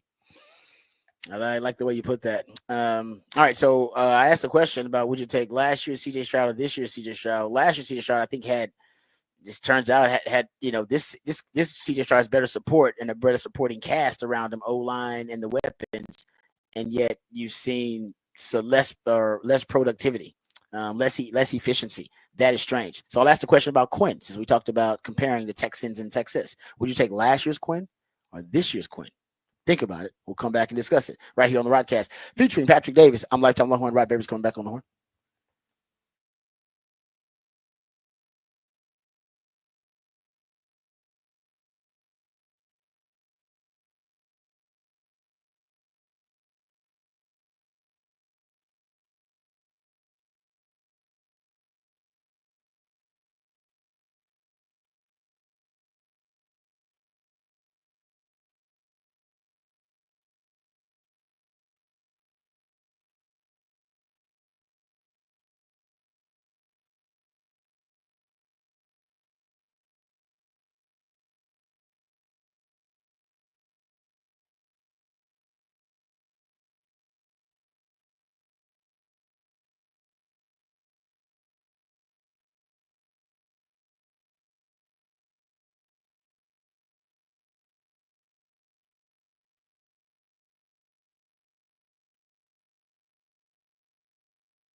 All right, welcome back to the Rodcast. Time to get to some Texas football conversation.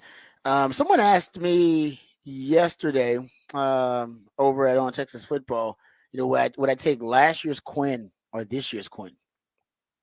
I thought about it. I was like, that's actually a good question. I had to ponder it.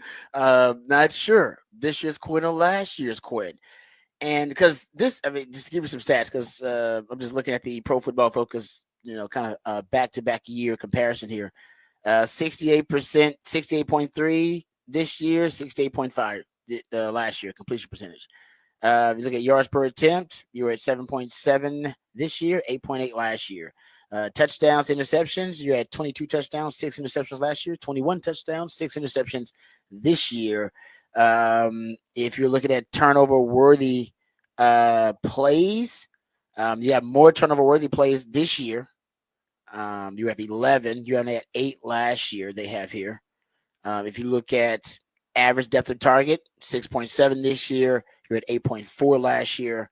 If you go look at pressure to sack percentage, you're pretty close. 23% this year, maybe 25% last year in your pressure to sack. Time to throw, 2.5, 2.55 to 2.57. So you're very close. So you're close in a lot of different ways. I think the turnover worthy plays this year, having a higher number of turnover worthy plays, that's concerning. But I do think this year's Quinn has been better in the red zone. He's been a better passer in the red zone. Think about how often they throw in the red zone, how many touchdowns they have in the red zone now with Quinn. So last year he wasn't great in the red zone. They weren't great in the red zone. He's been better in the red zone this year.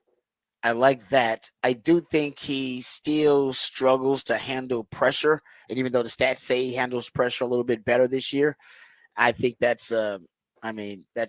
difference is negligible. I don't think there's much of a difference there. And last year, think about the supporting cast you have last year. You got a running game. You had a running game last year, actually, between Jonathan Brooks and Cedric Baxter. Don't have a running game this year. And even though you're deeper at the receiving skill positions, deeper in your receiving core, they're newer pieces. So maybe you don't have the chemistry you had with some of the guys last year. I don't know if there's a huge difference. If I had to choose it, maybe I'll just take the guy from last year just because of the turnover-worthy plays. But I love Quinn in the red zone this year. Like I said, in the red zone, he's been money. He's been great in the red zone. And that's what, I mean, the red zone as a quarterback for Texas, that's one of the ways that they have solved their red zone issue last year when they were so bad at it. But no, it's good. I don't know if there's a bad answer. Who do you take? Quinn I'm this year or taking Quinn last year? I'm taking Quinn this year, and I know he's not. I feel like he was more. I think he's doing exactly what he's being told to do this year. I think he's following the game plan, and so while he's missing throws, I think he's being told to play super cautious. I think he's basically being coached. If you don't lose us the game, we'll win every game. We'll win. And so sometimes when he's throwing in these games, and now the Georgia game, that's kind of different. There's been a couple games where he was just off. But I think on a lot of these throws, he's playing not throw interceptions. And it's just, I think last year he would have been a little bit more of a gunslinger at some of these points, and it may have cost you early in these games to not pull away if he throws a couple of these balls away. But I like what he's done. I like that, you're 9-1. It's hard for me to not pick the guy who's 9-1. Agreed. I mean, and last year you weren't bad. You lost 2 games last year too. It's like, Yeah. you know what I'm saying? So like I say, Quinn's a winner. You can say what you want about him. Like, you don't like this or you want to be nitpicky, but dude's winning games. Dude wins. All right. And so like I said, I thought it was a good question and a good conversation. Yeah. The Pro Football Focus grades would say last year he was better. They have his grades last year. His offensive grade at 86, passing grade at 85. This year it's in the 60s. So, like I said, I don't think I think the difference is there are very small differences, but I think you can go either way. This year, this Quinn is definitely a Quinn that has more, obviously more experience, but I just think he has more wisdom.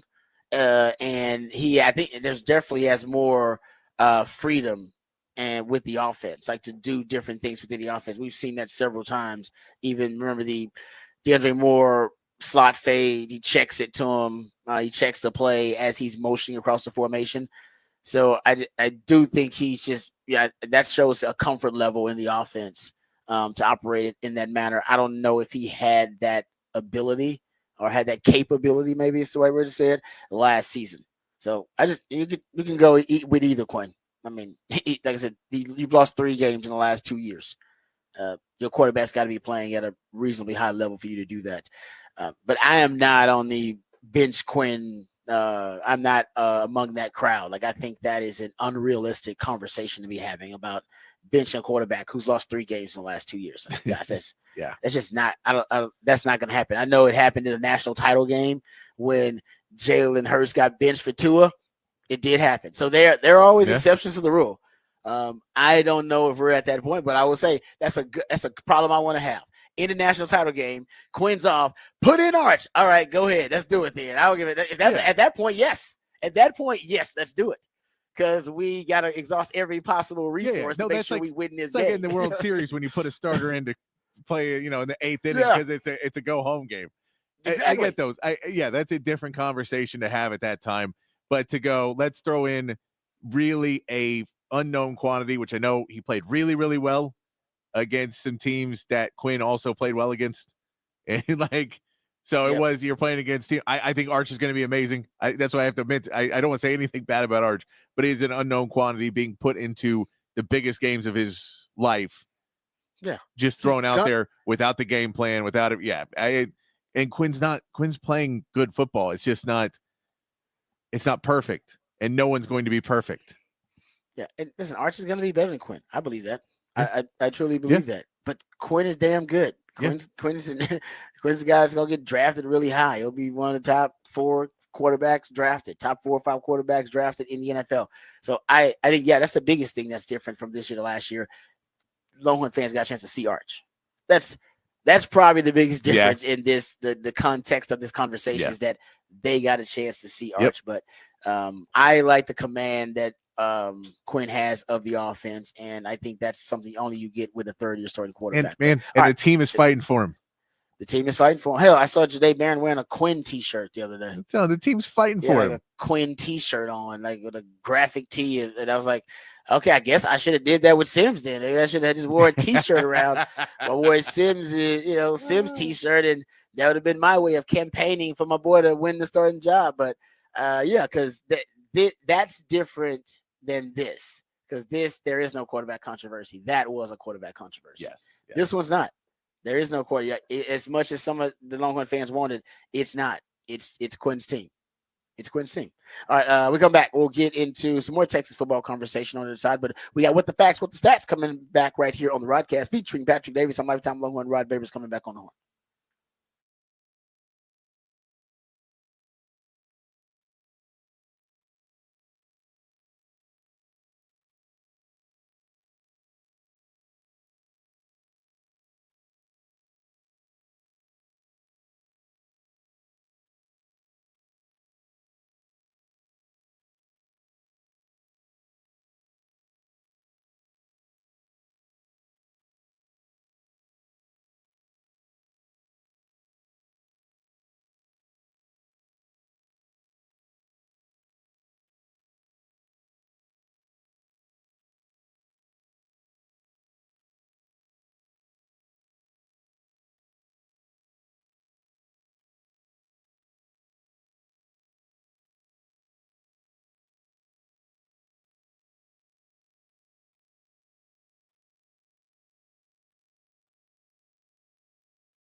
All right, welcome back to the Rodcast. What the facts, what the stats. We'll throw them out here quickly since we're up against it.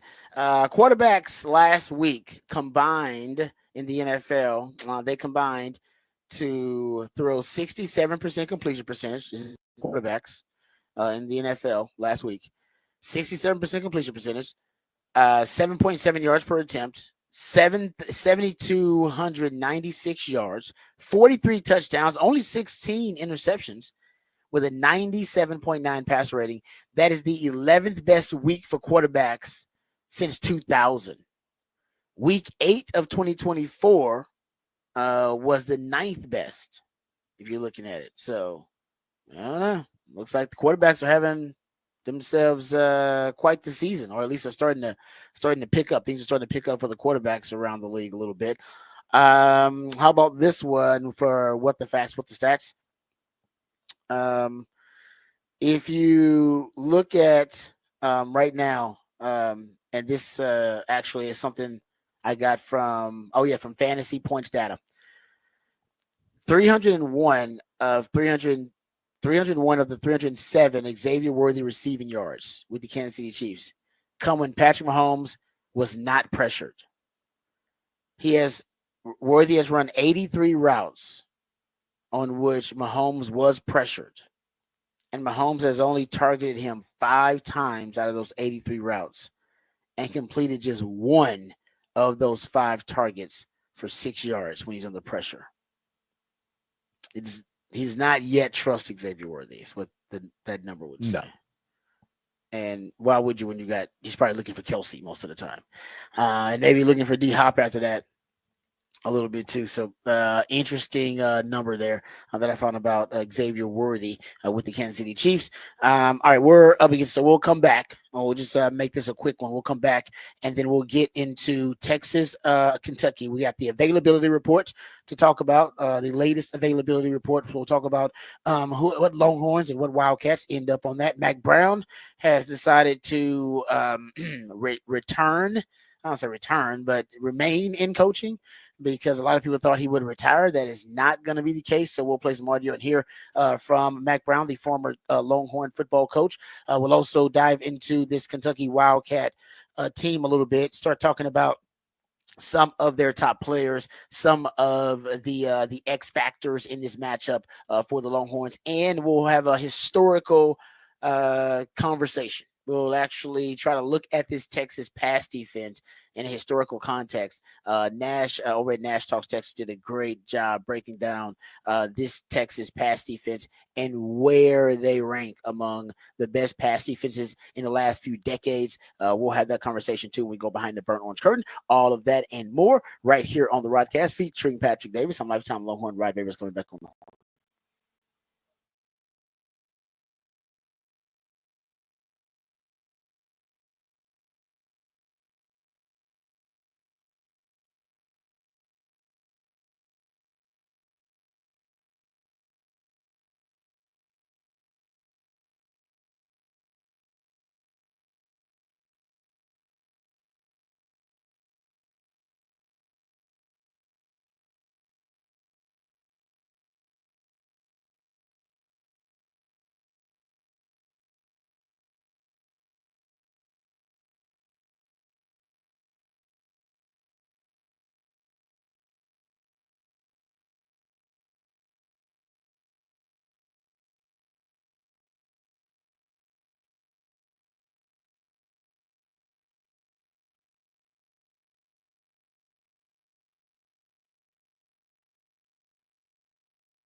Welcome back to the Rodcast. It is a new theme Thursday edition of the Rodcast, and that's when my co-host, the Idealionaire, Patrick Davis, who comes up with all the musically themed days of the week, that's when he comes up with a creative new theme based on something inspired by an anniversary or a special day, birthday.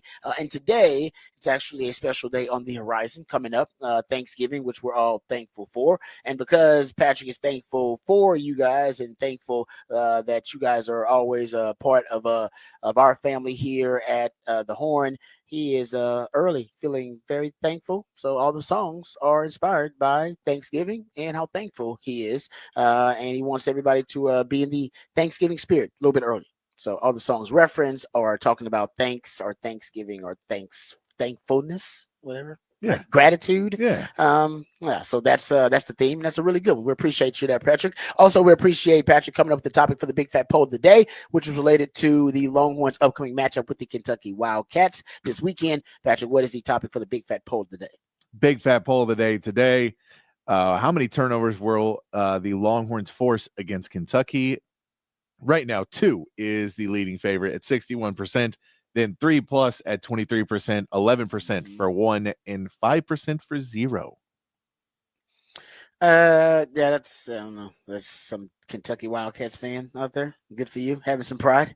Yeah, but I don't know. The numbers say they'll at least get 1. Just yeah, I mean, the only game 22 on the season or something like that. Yeah, the only game in the SEC that they do not have a turnover in is Ole Miss. Yeah, they've had turnovers and multi-turnovers in most of them.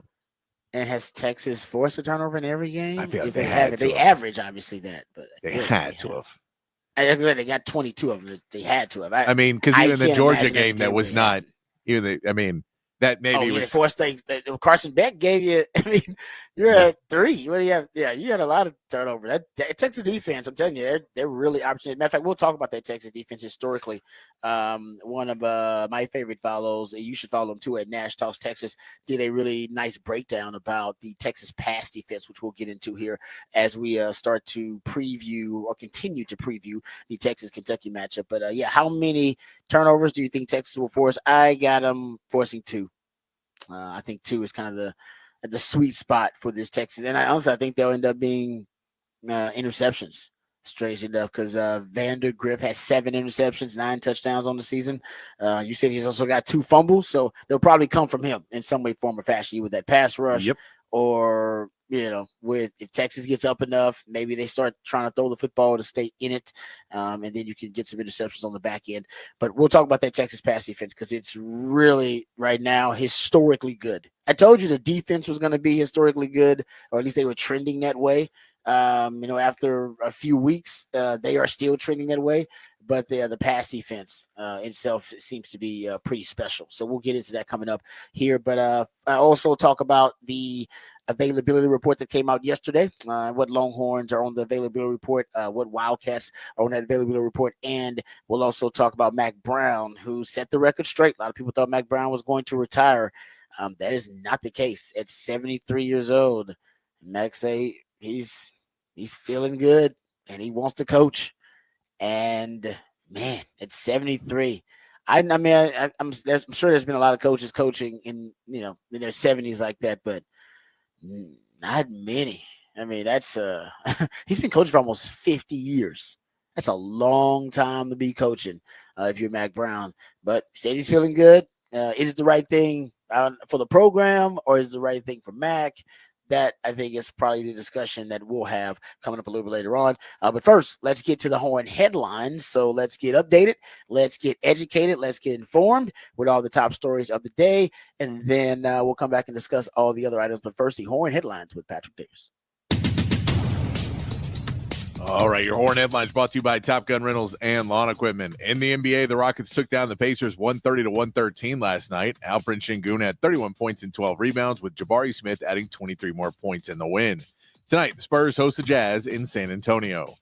Texas women's basketball topped Charleston State 83-41 yesterday, with Madison Booker scoring 25 points on 10 of 14 shooting. Texas men's basketball face Syracuse tonight at the UKJ Legends Classic in Brooklyn.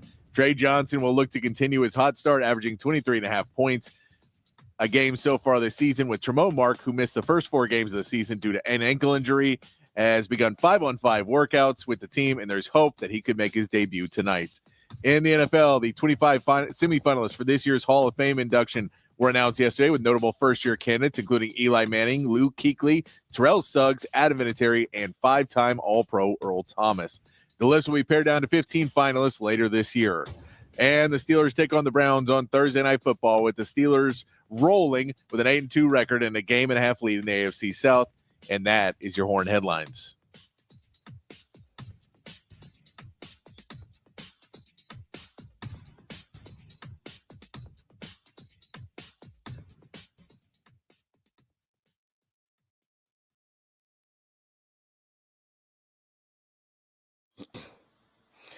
All right, thank you, Patrick, for the Horn Headlines. Appreciate those. Let's get to the availability report. Then we'll address the Mac Brown audio, the Mac Brown announcement that he was going to remain as the coach of the North Carolina Tar Heels. A lot of people thought that he retired. And then we'll also dive into Kentucky and talk about the X factors and some of the standout performers, or at least what's expected to be standout performers for them versus the Longhorns.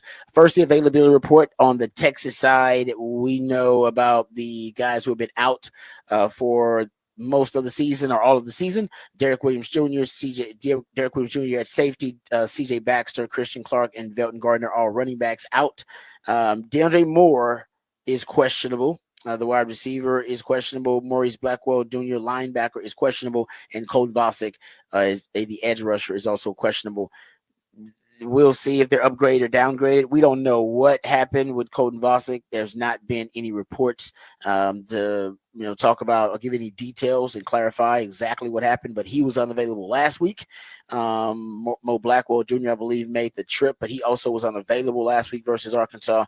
And DeAndre Moore Jr., he went down in that game. So we'll see if those guys are available. I don't think there's any need for Longhorn fans to panic about the loss of those guys. They are really good players and the key contributors for Texas, but you're so deep at all those specific positions. You're deep at, wide receiver. We haven't even heard from Ryan Wingo in a few weeks. So Ryan Wingo is another guy that can step up. Basalis Bowden's been getting most of the extra snaps with DeAndre Moore out, or at least he did in that Arkansas game. Mo Blackwell Jr., your linebackers like Anthony Smith and Leonard Lafau have stepped up to provide some depth there. And you have your, of course, your frontline guys, David Benda and Anthony Hill, and they're playing. Actually, they're starting to play that NASCAR dime in a little more liberal fashion. Like they used to just play it strictly on 3rd and long, and then they started playing it 3rd and long, and at the end of halves, like when teams are in predictable passing situations, at the end of halves, like 2-minute drill. And then I saw him recently play it in that Arkansas game. I saw him play it on a second down. Now it was a second and really long. So I think they got a sack on 1st down, or it was either a sack or a penalty. Hell, it may have been both, but it had them in a second and really long, and they threw out the NASCAR dime. And I thought, okay, so basically anytime they get you in a long and they think it's a passing down, they can play the NASCAR dime, which I think is their most lethal personnel grouping. Bump Barron Sorrell inside, got 3 edge rushers on the field.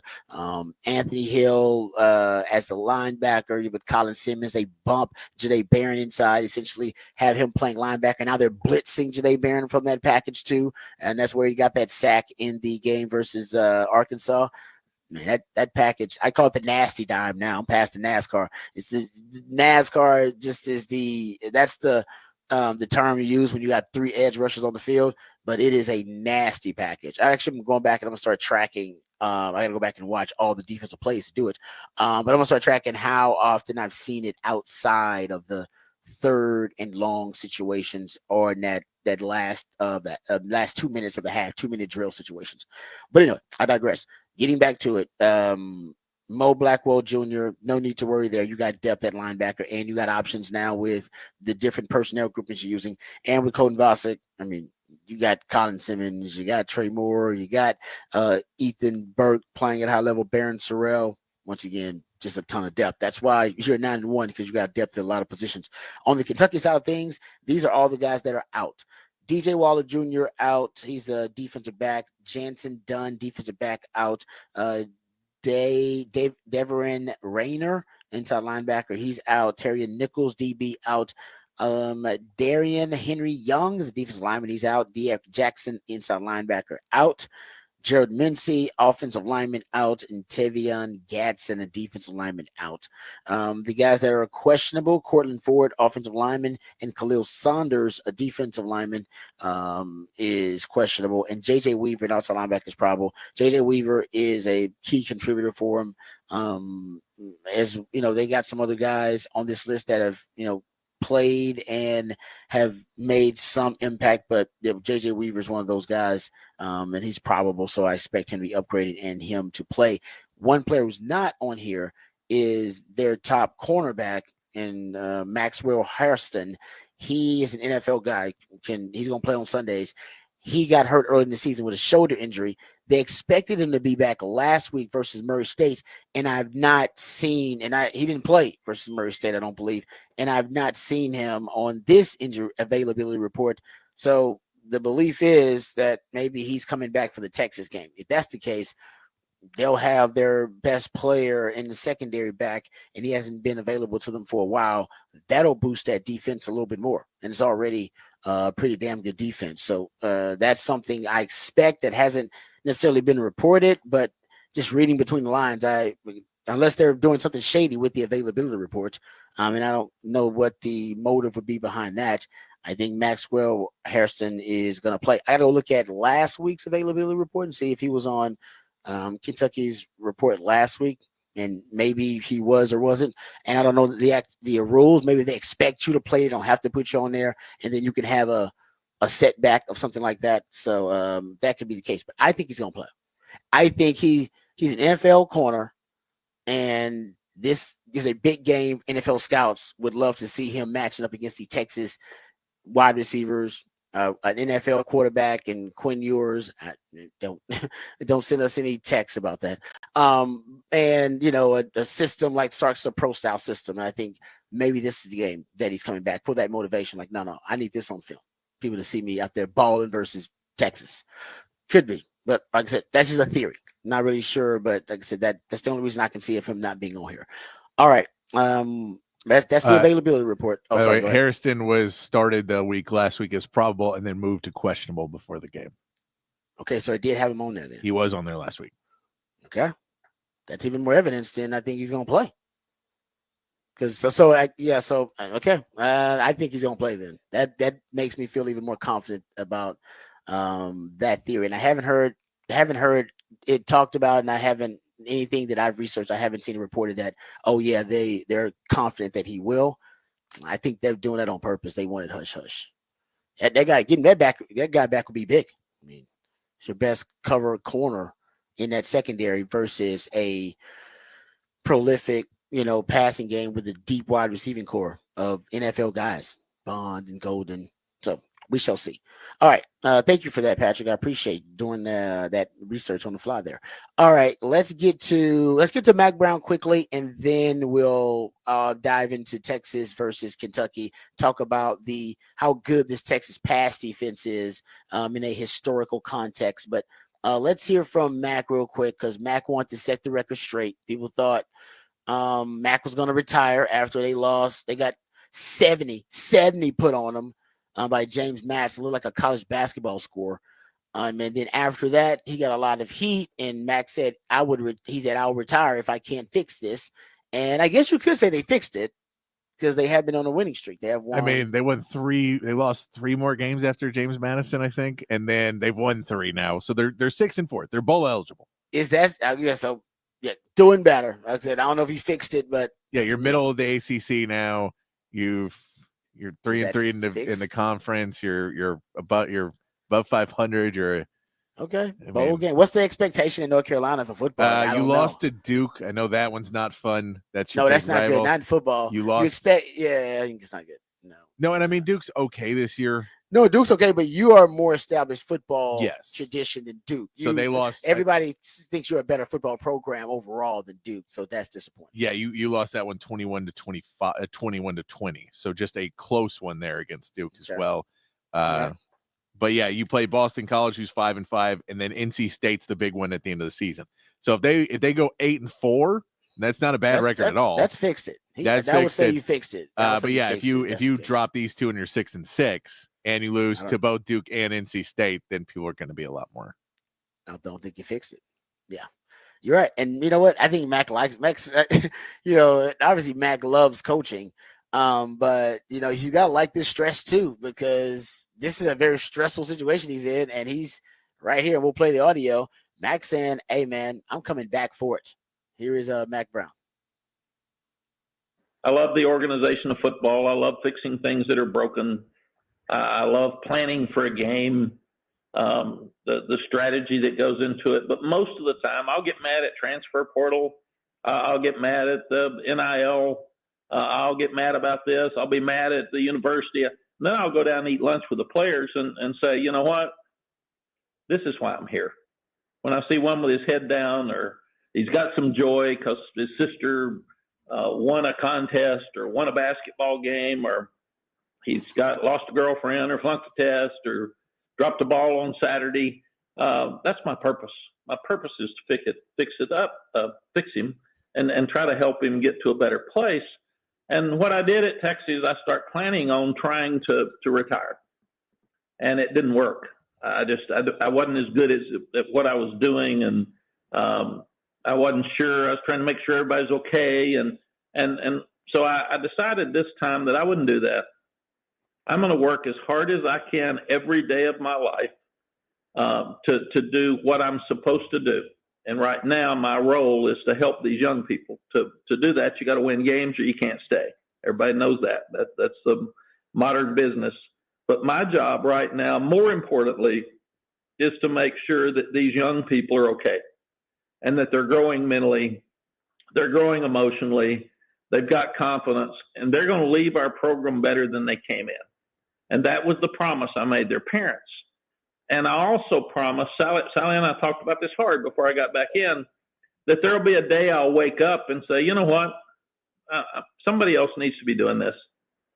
I'm not excited about going recruiting. And I haven't gotten to that yet.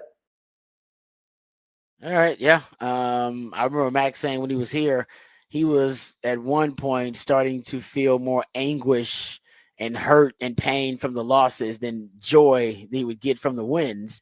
And that weighed heavily on him too. And so just my opinion from knowing Mac really well and knowing Sally too, I don't think Sally likes that he's continuing to coach.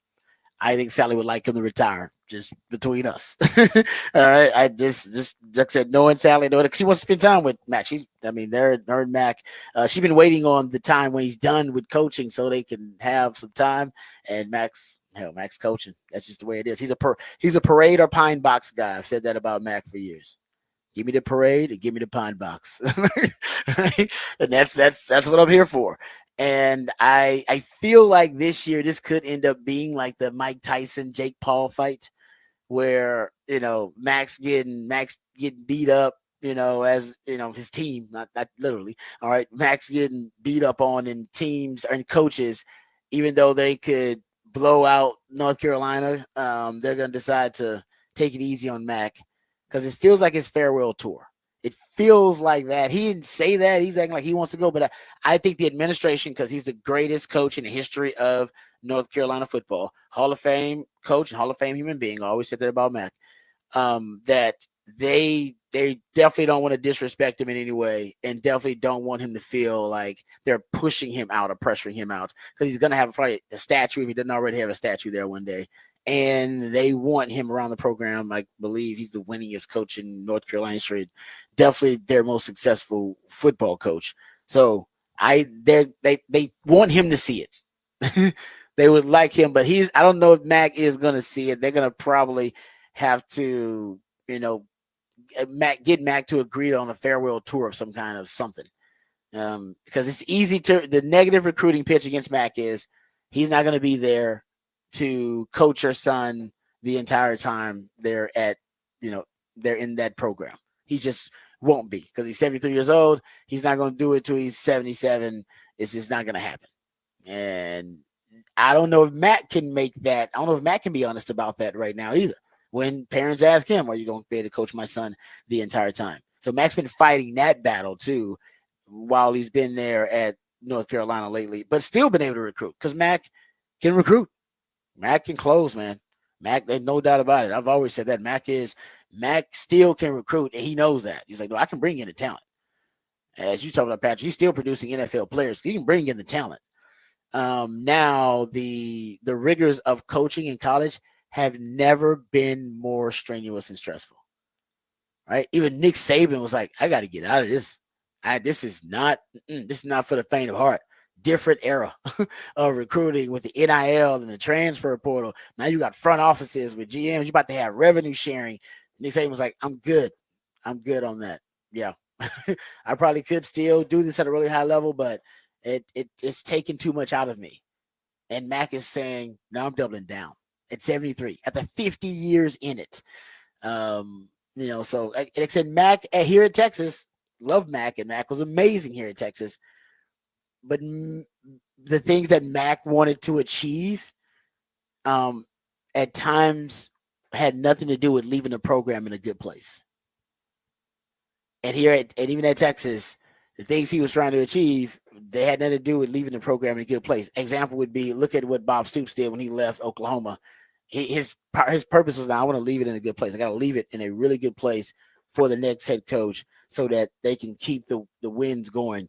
When Mac was here at Texas, he put the kibosh on the Nick Saban thing because Mac didn't want Nick Saban following him at Texas, and Mac didn't think Nick Saban was right for Texas. I think he was genuinely in his heart. I was like, I don't think he's right for Texas. Like, well, because Mac had a coaching waiting here, and that fell apart because Mac wanted to continue to coach. He didn't want a coaching waiting. He thought about retiring and didn't want to retire. And like I said, I think Mac has different goals sometimes other than toward the end of his tenure, wanting to lead the program in a good place. And I always admired that about Bob Stoops. And I always said Bob Stoops, in the end, the rivalry he had with Mac, and that rivalry brought out the best in Mac. I don't think Mac's a Hall of Fame coach without going up against a great coach like Bob Stoops and having that hurdle to overcome. Batman needs a Joker. And it brought out the best in Mac. It turned Mac into a Hall of Fame coach because Mac had to tweak his recipe and his formula to beat that dude. And he finally figured it out. It made Mac a Hall of Fame coach.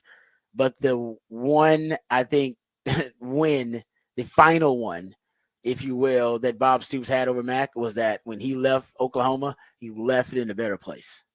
He left it in the better, and that was his intention. He was like, no, my plan is to leave it right so the other coach can just pick up right where I left off. I don't think that was ever really Mac's intention to leave it there. I think he had other goals, just like at North Carolina. I don't know if that's his intention now. No, so Mac, he has other goals, and honestly, they are. I'm not saying that's something devious. It could be just my players. My players are my goal. Make sure all my players are taken care of. That's different than making sure the program's okay. Yeah, that's very different. So I'm not saying it was something malicious or anything like that. No, Mac was always kind-hearted and always, and I think for him, he thought he was always doing the right thing. And I think at Texas, he may have been taking care of his coaches, taking care of his players, but oftentimes not necessarily doing what's best for the program. Maybe doing what's best for his legacy. Maybe he want that DKR all-time wins record. I know he wanted that. I think he barely came up short. What did he come up like a game or two short of it? He wanted that. Like I said, maybe doing it for the purposes, different purposes and different intentions other than, hey, what's best for the program? Because Bob Stoops could have, I think his top priority was, let me do what's best for the program right now. And I think, for Mac, I think for him, I wonder right now if he's doing what's best for the program. And I think at this point, Mac needs to do what's best for him. And I don't know if coaching is that either. And maybe it is. And I hope he's making the right decision that was best for Mac overall in the end. Yeah. Mac was 9 wins short of Darrell. Okay. 9 wins. Darrell has 167 at Texas. Mac has 158. A whole another season or two to do that then. So they were like, we ain't got time. At North Carolina, he has his record at his 181 games coached, which is by far the most at North Carolina. He has 107 wins, 73 losses, and a tie. Wow. Yeah. Honestly, now looking back at the Charlie Strong years post Mac, they probably should just let him coast those 2 years and get that record. Now looking back at it, you're like, well, now, yeah, I probably would have been. I don't know if the program better off after. No, but there was I'm not sure about that. Charlie Like, had to do the cleanup program where it was like Yeah, get yeah. because Matt could kind of let it slide a little bit of I what know that was the people were- purge. Remember the purge? the purge, and so it was like, The all right, purge, clean yeah. it out, so we're I not want to say the Book of how many- Horns anymore, and trying to get how rid many of that guys did reputation. How many guys did they get rid of during the purge? Oh, it was. I want to say it was a big number. I want to say it was like 15, 16, 17 Yeah, it was a guys. lot. Like in like a, it was like a week, a couple of weeks. It was like a bunch of guys. They decided to move on from. Yeah, I mean, no, it was necessary. You had to go through. I mean, that Charlie was necessary. Honestly, so was Tom. So you could get to Sark. Yep. So it's like dating. You date a whole bunch of people that you're incompatible. You're not compatible with, and that probably are going to annoy you, and they're probably are going to offend you in some ways, and you got to do that so you can finally find the right one. That's what it's about. No. All right, so we'll come back to, speaking of the right one, we'll come back to talking about Texas and their head coach Steve Sarkisian, what his game plan is going to be going up against Kentucky, and historically, how good is the Texas secondary? Historically, how good is it? Nash at Nash Talks Texas does a great job. He's worth a follow. He did a deep dive on this thing, and the numbers are mind blowing. And there's a reference to another great secondary who yours truly was a part of, also in this study. We'll talk about that when we come back right here on the Rodcast featuring Patrick Davis. I'm Lifetime Longhorn. Rod Babers coming back on the horn.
All right, welcome back to the Rodcast. Time to get into some Texas football conversation. We have praised the Texas defense a lot, talked about how dominant they've been this season, and trying to provide context for that dominance is pretty tough. It's not easy. I've actually done the research and talked about how all time, you look at the all-time great defenses at Texas, that pretty soon you're going to start considering this defense to be in that conversation as one of the all-time greatest defenses in Texas football history. Ed Nash talks Texas via Twitter. You should follow him. He's a good follow. He points out in his research recently, he said he went down the rabbit hole to find his research. In the last 25 years of D1 FBS college football, out of 3,094 teams in this time span, the Texas pass defense ranks in the following categories in the last 25 years among those 3,094 teams. Number 1 in yards per completion allowed. Number 5 in yards per attempt allowed. And number 11 in passing yards per game allowed right now. And I guess those numbers can improve because you're about to play a mediocre pass defense. I mean, this is one of the worst, pass offense. This is one of the worst passing offenses Kentucky is in all of college football. I mean, you go look at it. I mean, they've been struggling. I threw it out here in passing offense. They're 114th in passing offense. They are 95th in third down conversions. They are, you go look at 10 plus yard passes, 88th, 75th in 20 plus yard passes. Not a good passing offense. You're about to face them. The Aggie passing offense a little better, but still, that's a run-oriented team. It's a running team. They're going to lead with the run. And, Marcel Reed, he's a playmaker, but he's not a very sophisticated pocket passing quarterback yet. Maybe that's going to come, but he isn't right now. And so you're going to face 2 below average passing offense to finish the season. So the belief is those numbers that Nash is pointing out are going to get even better. And so right now, you are the best in the last 25 years in yards per completion allowed, according to his stats. Opposing yards per completion is 8.19. Second would be the 2008 USC. 2011 Alabama is third on this list. I'm going to give myself a pat on the back here with our secondary. The 2001 Texas secondary is 15th on this list for yards per completion allowed. I like that. There you go. In the last 25 years, over 3,094 teams. And if you look at the opposing yards per attempt, this Texas pass defense, he's got them 5th all time. Hell, that 2001 Texas pass defense is 7th all time that I was a part of. Shout out to that 2001 pass defense. 2005 Texas pass defense is 15th on this list, opposing yards per attempt allowed. And if you look at passing yards per game, the 2000 this Texas pass defense is 11th.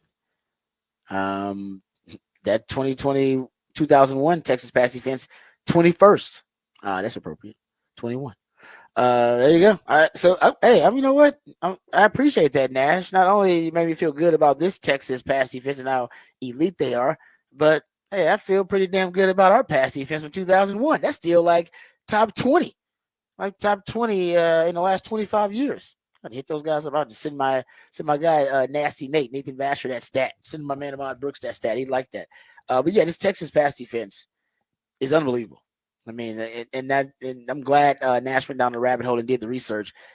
It's all time great, guys. We're talking about one of the best pass defenses in Texas football history. It is the best pass defense actually in Texas football history. Yes, I know they have not been challenged like a lot of the other pass defenses. But I do think when the couple of teams that have been able to present a challenge with a high-level quarterback like a Carson Beck or a explosive offense with an explosive weapon on the outside, even like in Arkansas, they've just gotten mollywopped. They just gotten slapped around by this Texas pass defense. And they've allowed only 3 passing touchdowns to 15 interceptions. I will say the pass defense in 2001, which statistically, I guess is the only Texas pass defense that's close to that one in the last 25 years. We allowed 6 touchdowns and we had 15 interceptions. So they're going to get way more interceptions than we did because they got 2 more regular season games and they'll have hopefully a lot of postseason games, but some postseason action as well. And, we'll see if they play a more prolific offense anytime, but they're not going to play a passing offense that is going to be able to challenge that secondary for the remainder of this regular season. So they're going to finish, like I said, as an all-time great group here at Texas. I think they're going to finish as a top 5 defense in Texas football history. I think they'll probably be behind maybe that 83 defense. They may be behind that 70. Maybe that 77 defense was a really good one, too, for Texas. They'll probably be behind some of those defenses if you look at all the stats. And if you look at, man for man, player for personnel-wise, you may want to make the argument personnel-wise that, this Texas, there have been better Texas pass defenses. And you can say that 2005, that secondary had multiple Jim Thorpe Award winners in it.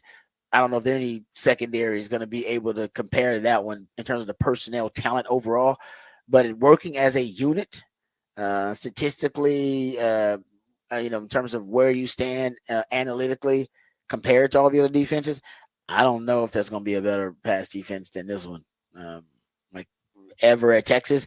And then you compare that with the overall scoring defense. I think right now they're allowing it may be around 11 something points per game. They're top 5 in the country.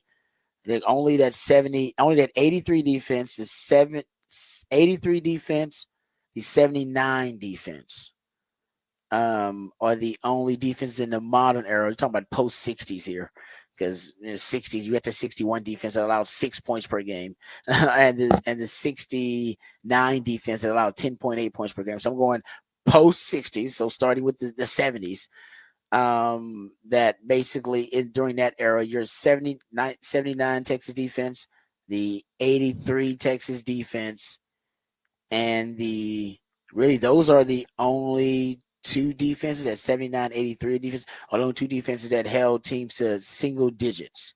And then after that is the 2001 actually 77 defense, and then the 2001 defense. 77 allowed 12.7 points per game. The 2001 defense that was only allowed 13.7 points per game. 05 allowed 16 points per game. It's going to finish as a top 5 defense in Texas football history. There is no doubt about it. And right now it's the identity. I think it's a little shocking for Longhorn fans that it's the identity of the team.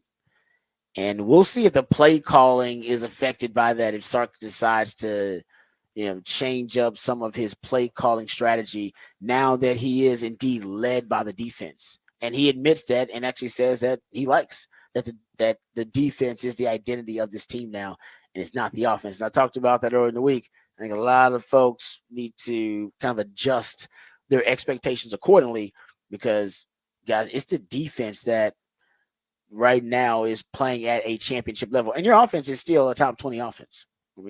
So we're crying on the yacht. Still got a top 20 offense, and your defense is just like a top 5, top 3 defense right now in the country, depending on what stat you're looking at and what you value. All right, let's talk about the Kentucky Wildcats a little bit.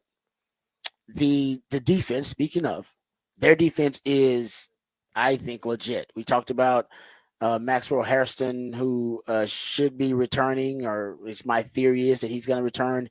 He's an NFL guy. He plays cornerback. He arguably their best defensive back. They got Deion Walker on the defensive line. He's projected to be a 1st or a 2nd round pick. He's legit. He's the real deal. I like the linebacker transferred from Georgia, Dumas Johnson. He's a really good player.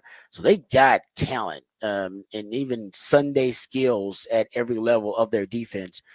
That's why they're 21st in scoring defense. They're 28th in pass defense, 29th in total defense. You look at them, they're 12th, I believe, in touchdown percentage in the red zone allowed. If you go look at the 20-plus yard rushes allowed, they're 27th. They are really an impressive defensive unit.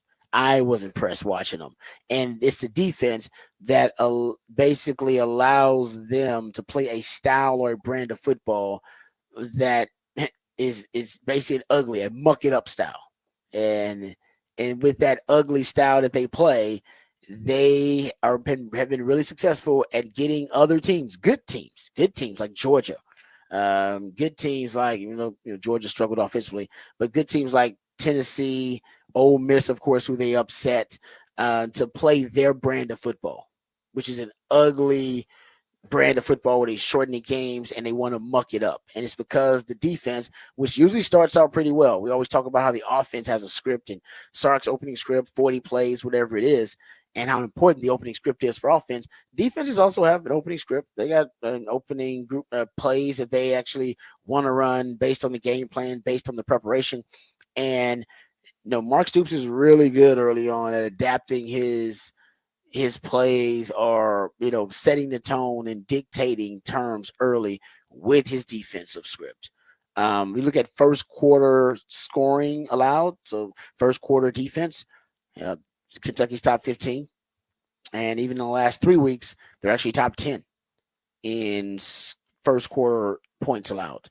And Texas is a top 10 first quarter scoring team, and Texas scores points, and they need to start fast, right? Texas is going to score points, we know that, but they need to start fast and avoid the early lull and the slow start, because a slow start for Texas usually leads to an ugly offensive performance. And against Kentucky, that's exactly what they want. They want to play an ugly game. You can beat Kentucky in an ugly game because you've got that kind of talent, and like Georgia and like Tennessee, you can still beat them in an ugly game, but you don't want to be playing ugly games this late in the season. You want to be playing your best brand of football leading into the Texas A&M game and then into the postseason. And Kentucky wants to make you play an ugly game, and this is where the trap is. We talked about this before the season started. The reason it's a trap game is because of the placement of it between your two rivals who you have to play on the road. And if the Aggies were good, it'd be an easy thing to be distracted by, right? You can easily be distracted by, on the horizon, the biggest potential Texas A&M game in the history of the rivalry. And that is the reality. That is right now something that the Longhorns got to worry about, but also the Aggies got to worry about. And Kentucky might try to take advantage of that early, and their defense will be a big part of it. But Texas, in my opinion, if they get off to a really quick start, and Sark knows this, that's why in that Florida game, he did not allow for a slow start. All right, that's why you got a 4th down conversion, 4th and 1 on your own 24 early on that game on the second offensive drive, because he understands if we start slow, we play ugly offensively. And he didn't want to do that. And they started fast.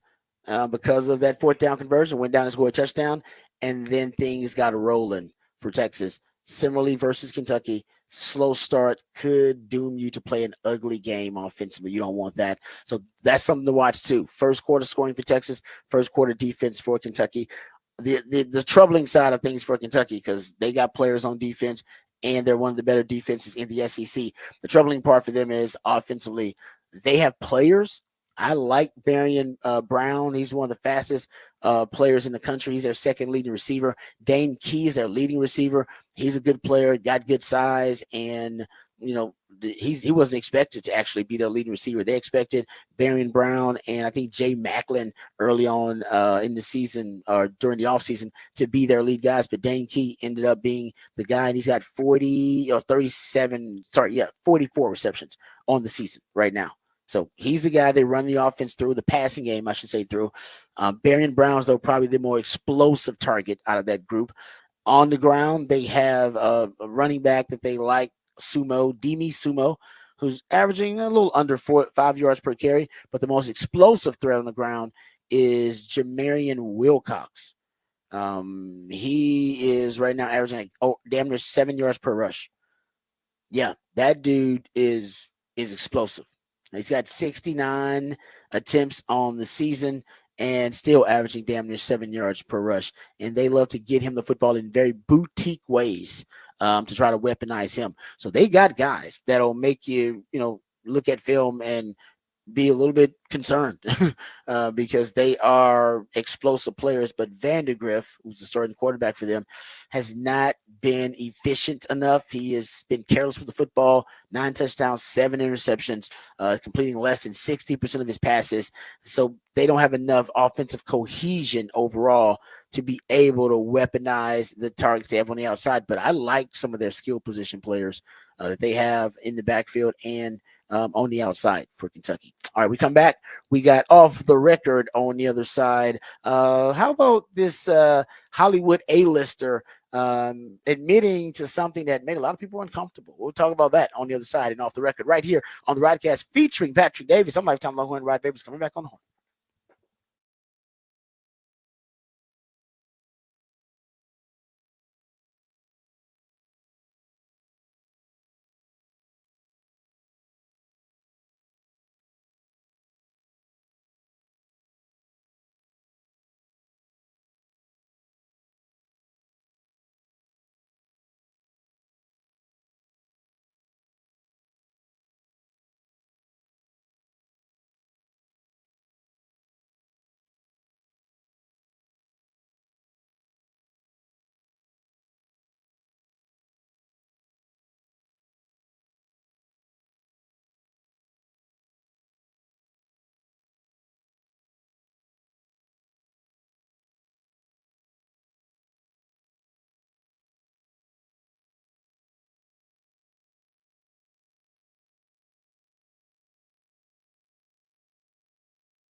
All right, welcome back to the Rodcast. All right, before we get to this story, I thought this was fake, but it's not. Have you seen a Texas Longhorn hat with the Texas across the front, just written right Texas in like kind of the big letters, but the Texas is upside down, like the spelling, the letters they're upside down. Not the actual Longhorn, emblem. That's not upside down. No, I had not seen that. It's still right side up, but the Texas, the actual word Texas in the front of the hat is upside down. Have you seen this? No, I've not. Is it popular now? It's on the Texas Longhorns website. Like it was on their website. Is it like, I know Dallas had that thing. Dak Prescott would be wearing them, the upside down D. Oh, okay. So maybe this is a thing. Yeah, I didn't know. I was like, oh, that's interesting. I didn't know that was a thing. Seems like a weird thing to be into. No, there's a reason for it. No, I had never seen it before. I'll like it so I can keep up with it. But I was like, oh, are they trying to make money off people that want to wear it? Is it the true brand? Texas? Is that what they call Yes. them? Yeah. So that's their brand, is that it's upside down. Oh, like that's their thing. That's their shtick. That's their shtick. I get it. Okay. Oh, I didn't know. Okay, so there you go. I was wondering. I was like, oh, I've never seen that before. Yep. Their whole thing is it's upside down. I don't get it. So they got everybody. So I can find a Texans hat like that too. I they have a deal with them, yes, but you can. Yeah, you can find a lot of different hats. Take your team's brand, they just flip it, basically. They just write the word upside down, and everybody goes, "Ooh!" I know that people are like, "Oh, it's sold out again." I was like, "Sold out?" I was like, "What?" I don't get it. Do I want that? I don't know. No, Yeah, I don't get it at all. But exactly. Hey, you know what? We're not cool anymore, Pat. So it ain't fair. I know. That's what I'm saying. But I do like hats though, and I like Longhorn hats. We're gonna be the commercial of us just sitting here being like, "I don't get it," and they'll be like, "Yeah." Stick to the old guys. Seriously. Speaking of Longhorn gear, have you seen the new is it Shane Gillis, the comedian? Yeah, I know. Yeah. I know who Shane is. Have you seen his commercials, the Bud Light commercials he has? The latest one has him that basically is a lot of Longhorn gear in it. I mean, he lives here in town, yeah. Is that what it is? I didn't know that. Is that what? Because everybody's wondering, like, why is there so much Longhorn gear? No, I mean he's a Notre Dame guy, but he lives here in town. So okay, so maybe that's it. I know he's been to campus before. I know he's because the latest one has. I'm not that I'm spoiling it, but he's supposed to be like a sports. They have a scene in the sports bar or whatever, and there's like prominent Longhorn gear everywhere. They might have filmed it here then too. Maybe they filmed it here. Maybe it was him. Yeah, that people were wondering about that. That makes sense. I didn't know that. Here. Yeah. Yeah, there you go. He's blowing up too, actually. He was, yeah. I was supposed to. He's funny though. I was supposed to have him as a guest. Really? Before he blew up, he was supposed to be a guest on a show, and he had to cancel. He wasn't going to be in town because that was the week he auditioned for SNL, and then he didn't get it, and then he didn't get it. Well, he did get it. He got it, and then it got canceled. They found something, and it got. So, but I've talked to him a few times. If you go out, you can watch his special. You'll actually see me in the front row. So I've talked to Shane before. So he was always a very nice guy when I talked to him. That's but cool. Super talented, very funny guy. Yeah, no, he is. He's funny and he's blowing up. Have you seen his is it Tires? There's a show on Netflix. Yeah, Tires. I've not watched Tires yet. Oh, it's actually pretty funny. You should watch it. You'd like it. I'll do it. I unsubscribed from Netflix like a year ago, but now wrestling's going back to Netflix, and then there's the games on Christmas. So I'll have to get back to Netflix now. I have to get back on it, but I just not had it for a while. Oh yeah, an NFL exec was asked if he was concerned about the the issues that they had during streaming the Jake Paul Mike Tyson fight because it was an absolute fustercluck. I mean, I had to wait till the next day to watch it because I could not get connected to it. And he was asked because you have the Christmas Day games, right? Those Christmas games on Netflix, and he said no, they're not concerned. I guarantee though the NFL's I guarantee you mandated that they upgrade their servers or get more whatever it is. I guarantee that because they could not have not come out of that weekend without some concerns about, man, could that happen if the NFL? Because now they got the Beyonce concert to worry about. So Beyonce's in addition to the NFL fans, now you got all the beehive that's going to tune in from all over the world just for the concert, just like what happened in the Jake Paul fight. Nobody was watching the undercard. I was watching the undercard. The undercard was great. Actually, it was way better fights than the main event. But then soon as the Mike Tyson fight was getting ready to come on, all my stuff got glitchy and shut down on me. And I couldn't get back on Netflix. And that's exactly what's going to happen during the Beyonce concert. It's gonna be fine leading up there, and then the world's gonna jump on to watch Beyonce along with all the NFL fans, and it's gonna shut down if they didn't upgrade. By the way, if you did not see who's doing the Thanksgiving concert at the Cowboys, that barn burner of Cowboys Giants on Thanksgiving at Jerry World, Lainey Wilson. Oh, okay, the young lady. She was on Yellowstone for a while, wasn't she? I think she had like a little cameo on Yellowstone. Yeah, I don't know.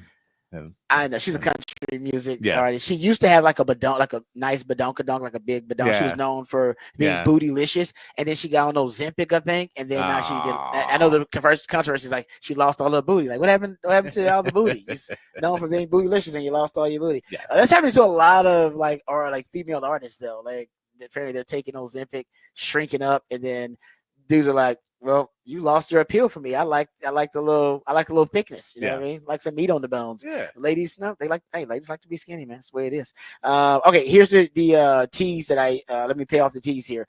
So Denzel Washington's doing the rounds. He's doing all the interviews promoting the new movie, the Gladiator sequel, Gladiator 2, which I want to see. You want to see Gladiator 2? Or you want to see this? No. Not go to the movies. Nobody goes to the movies. Are you going to see it? No. You don't have to go to the movies to see it. I don't watch movies, Rod. I know. What's wrong with you, man? I watch it. If Denzel's in it, I'll check it out. He's one of those actors. There's some actors that if they're in it, that's enough. It's enough credibility for me. Like Tom Hanks is like that. Leonardo DiCaprio's like that. Denzel's like that. So anyway, he's making the rounds, interviewing, and he, according to this article, Screen Rant, he admitted a lot of things, and he actually admitted that he said, I shot dope, basically, but didn't get addicted to it. Is one of the things that apparently Denzel admitted in these interviews. Said, I shot dope, but never got strung out. He said, I never got strung out on heroin, never got strung out on coke, never got strung out on hard drugs. I shot dope like they shot dope, but I never got strung out, and I never got strung out on liquor. So there you go. Something you didn't know about Denzel Washington. Something you didn't know. No, I mean, shot dope. You'd be surprised at the people who have done things in their life previous to you knowing them, that have done things when they were younger. Sometimes you'll have a conversation, they'll be like, oh yeah, I've done that. And you're like, really? Yeah. Done that. Yeah. All right. Yeah, exactly. You're like, oh, okay. Yeah. Right. No, he said he's also revealed he's been sober for nearly a decade. Like that's something that he feels strongly about. He's been sober for nearly a decade, but says he admitted that at one point in his life he I can't imagine he was doing drugs, and hard drugs are different. As yeah, you know. I would assume not like that, but like you've lived long enough to know like there's casual drugs, and then there's like you're doing that. No, you need medical equipment for it. That seems like it's hard. Once you need equipment, it becomes once you need those medical. Yeah. That is So there you go. He's apparently revealing a lot. He's been very honest. He's 70 years old, so some people say like Denzel's losing like his filter. He's just saying whatever. He's 70 years old. He goes, I've been sober for a decade. Sober since you were 60. Cool. That's a great point. I didn't think about that. So I got another 20 years ahead of me, buddy. That is great.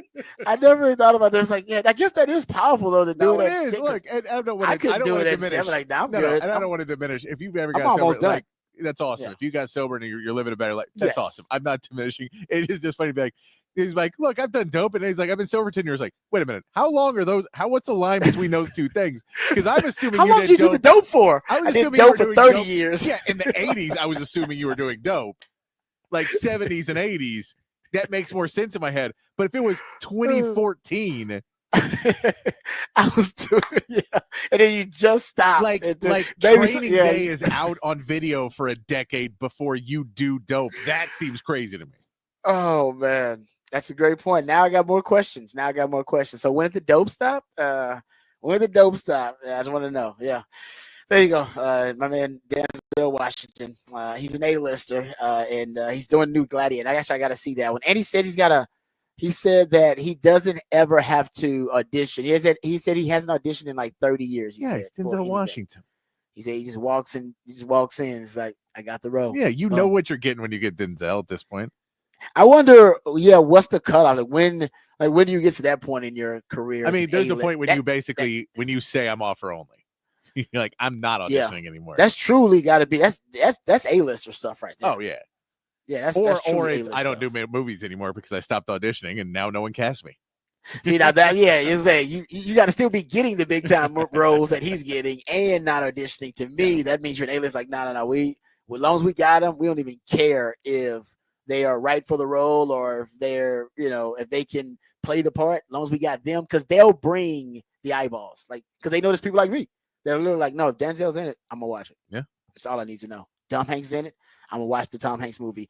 They know there are enough people like me. People like Patrick, they're not catering to him because like Patrick ain't seen a movie in like 10 years. Patrick has not seen Gladiator 1, so not no, Gladiator 2 either. No, you've not seen Gladiator 1? No, and probably never will in my entire lifetime. Man, no interest in it whatsoever. That's like a great guy movie, all-time great. It's guy a movie. It's a great How long guy is movie, it? Though. Is it over 35 minutes? I'm out. It's actually really long. I don't have like the attention 3 span. hours, I think That's it's crazy. like 3 hours long. To care about something for 3 hours. It's crazy. It's a good movie though. The time goes by fast because it's such a good movie. I told you I bet you had to see. I was actually trying to exaggerate and I wasn't exaggerating. No, I said you ain't seen the movie in like 20 years. It's crazy. I've seen like random movies in between, but I do not watch most major blockbusters. I've never seen. You never like plan to watch a movie though. You like no, not really.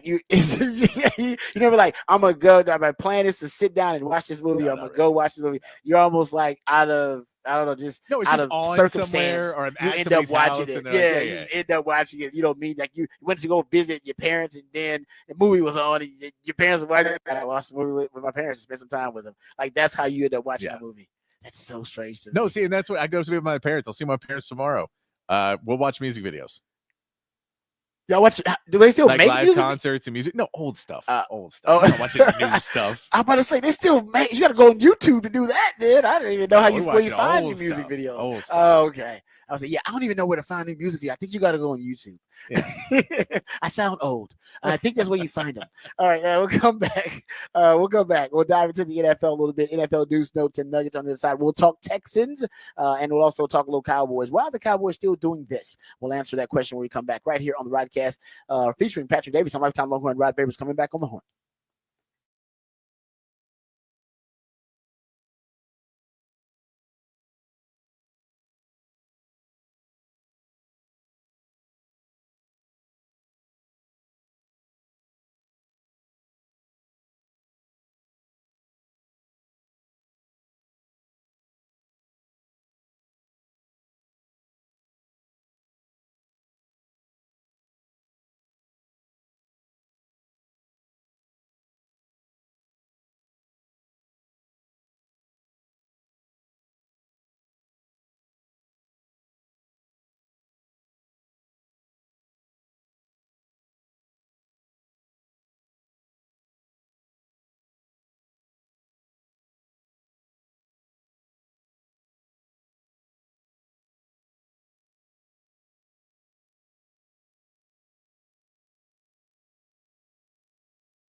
Welcome back to the Rodcast. It is a new theme Thursday edition of the Rodcast. That's when my co-host, the Idealionaire, Patrick Davis, who comes up with all the musically themed days of the week.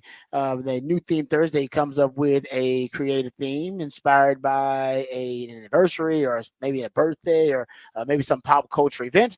Today, he is inspired by gratitude, actually. He's feeling very thankful with Thanksgiving on the horizon. And so all the songs today are devoted to how thankful we are actually for you guys out there, and how thankful he is for New Theme Thursday. So all the songs actually reference thanks or refer to thanks in some way or thankful in some way, form, or fashion. So we appreciate Patrick there.